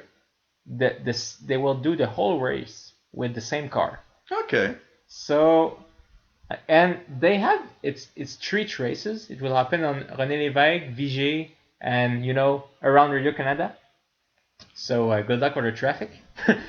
But yeah, I mean, I watched a few races. Yeah, it's silent. It's electric cars, Yeah, it's very silent. but it's really good races. Half of the pilots are retired Formula One pilots. So it makes for really, really good races. Don't worry, Lady Catherine. For me, NASCAR and Formula One is pretty much the same thing, so it's okay. Yeah. But Agree to drone racing. Drone racing. Already existing. Yeah, probably. Someone I saw at a podcast that I listened to, he was a Red Bull professional drone racer. Drone racing. And he's like, nowadays, drone racing, they have the drones and virtual reality glasses. Electric car racing, is that the E series? Is that what Yeah, you're yeah, talking about? the E series. Yeah. And the drone racing, they have VR glasses to really see what their drone is seeing. And the guy was saying, at one time, the drone passed near me, and it took me like 2 or 3 seconds to realize, hey, that's me. Yeah. But here, F1 is well known because we had some really, really important We have racers. a Montreal driver next year. Really? Yeah, Lance Stroll, Okay. an 18-year-old. Okay. He's from English Canadian from Montreal. Okay. Who's going to be racing for Williams Martini Racing. How do you know that somebody's talking and he's in the province of Quebec? We have to say he's in English Canadian. Sorry. That's because we're in Quebec and that's the way it works. But yeah, he's from Montreal. Of course, his father does have millions and millions and millions and millions of dollars. I guess. But still, it's cool to see a Canadian in Formula One. Is there any Formula One racer that their family's not rich? Nowadays, the new one, no. The old ones may be somewhere relatively not rich. And I mean relatively because buying a go-kart when your kid is 5 years old is still like $2,000. Okay. Okay. But the old one where like maybe the average Joe who earns a lot, but the average Joe earns a lot. you know what I mean. But the new drivers, the Max Verstappen, the Lance Stroll, they are Canadian. They all have lots of money, but I believe it's that for every sports. Okay. You cannot be a sport professional without money. I believe you know what? When I was young, I still remember I was at my father. My father's boss had when I was about 10 or 11, had a nice shack up in the woods. But a real rich guy's shack with TV and everything. And I remember when I was live watching Formula One racing when Gilles Villeneuve. Gilles? Yep, Gilles Villeneuve lost his life. Mm. He was he was an emblem of Quebec. He was the Quebecois Formula One racing guy, and I still remember. I was what was it? 1980? I think it was 1980. 80, I believe, yeah. I remember I was watching live because I was bored because as a 12-year-old kid, you're just bored because your dad and in his boss are drinking, and you're like somewhere you don't know. And I was watching the Formula One racing on TV, and I remember when that happened. I have the souvenir of when that happened and where I was. You know what? I'm not a big fan, but for some reason it's like big events in your life. You always remember where you were. I remember where I was and what I was doing at 9/11, stuff like that. But you know what? I remember what I was doing when I saw the accident. And later that day, I learned that Gilles Villeneuve had died. And I remember that moment. I remember that moment in 1980. I believe it's 1980. I believe too. So, Mm. it's Well, incredible. last year, another Formula One driver died. Yeah.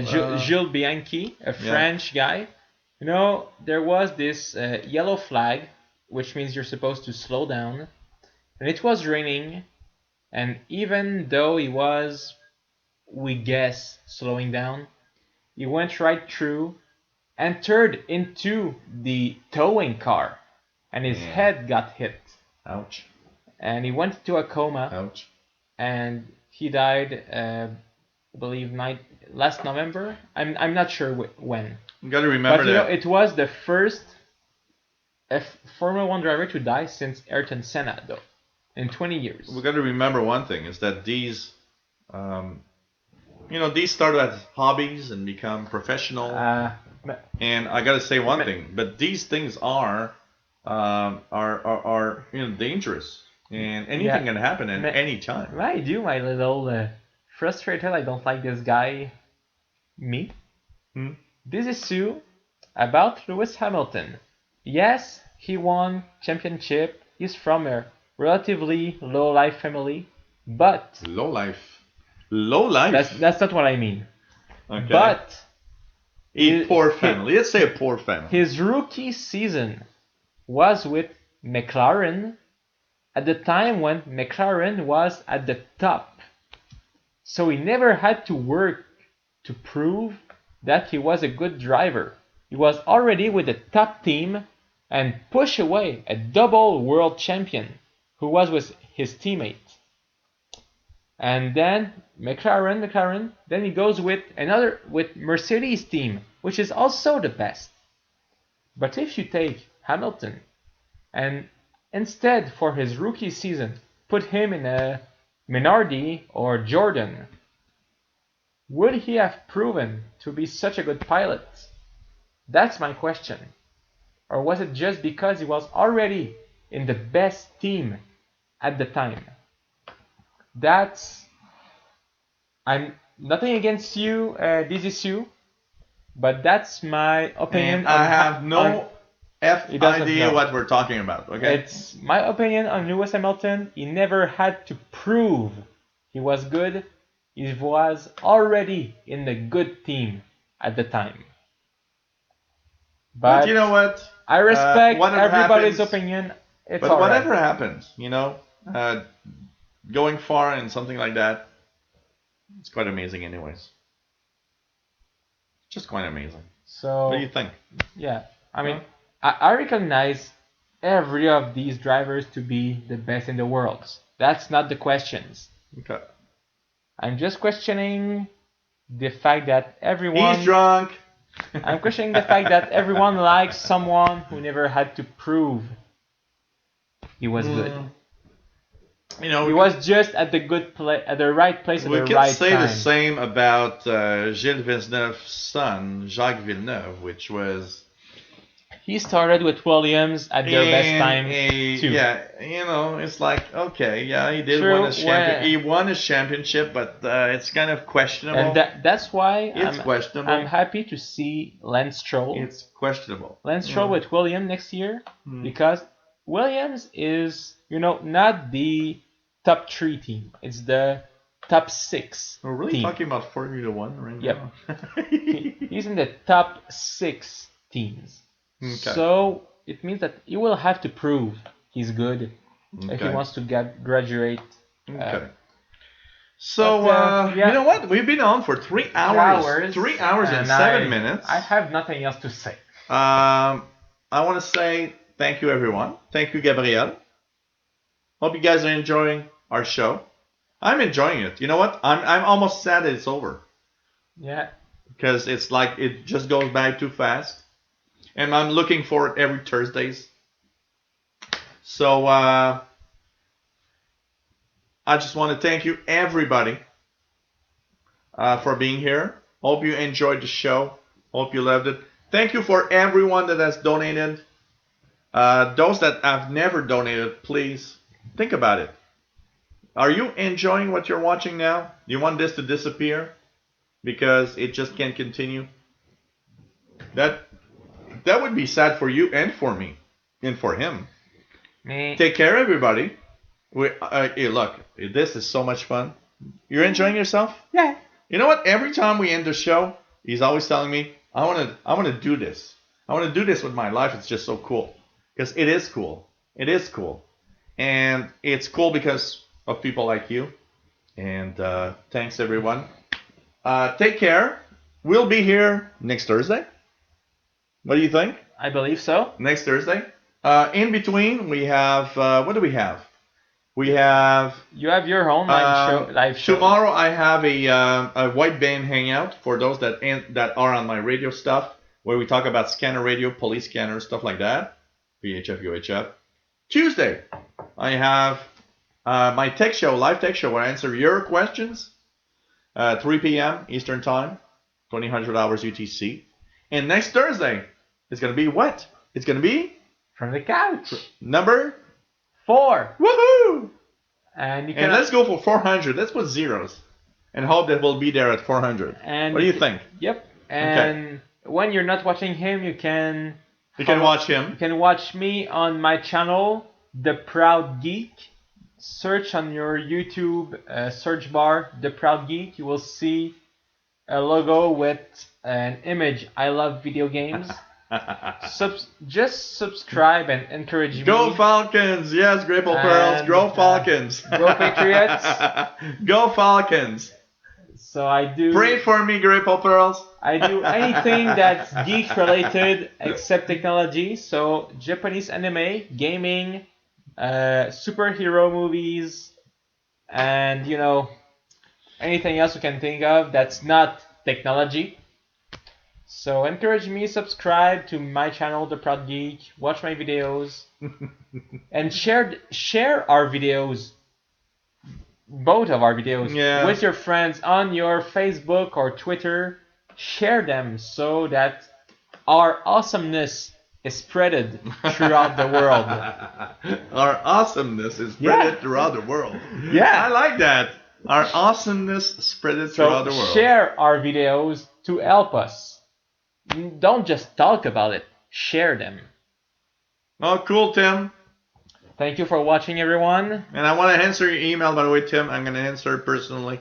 It's been a pleasure, as always. It's been a pleasure. It's been a pleasure. Thank you. See you next Thursday. And see you next Thursday. And we're not going to have food and sake after the show. Not at all. Absolutely not. Take care, everybody. Stay safe. And have a great week. Bye-bye. Good night.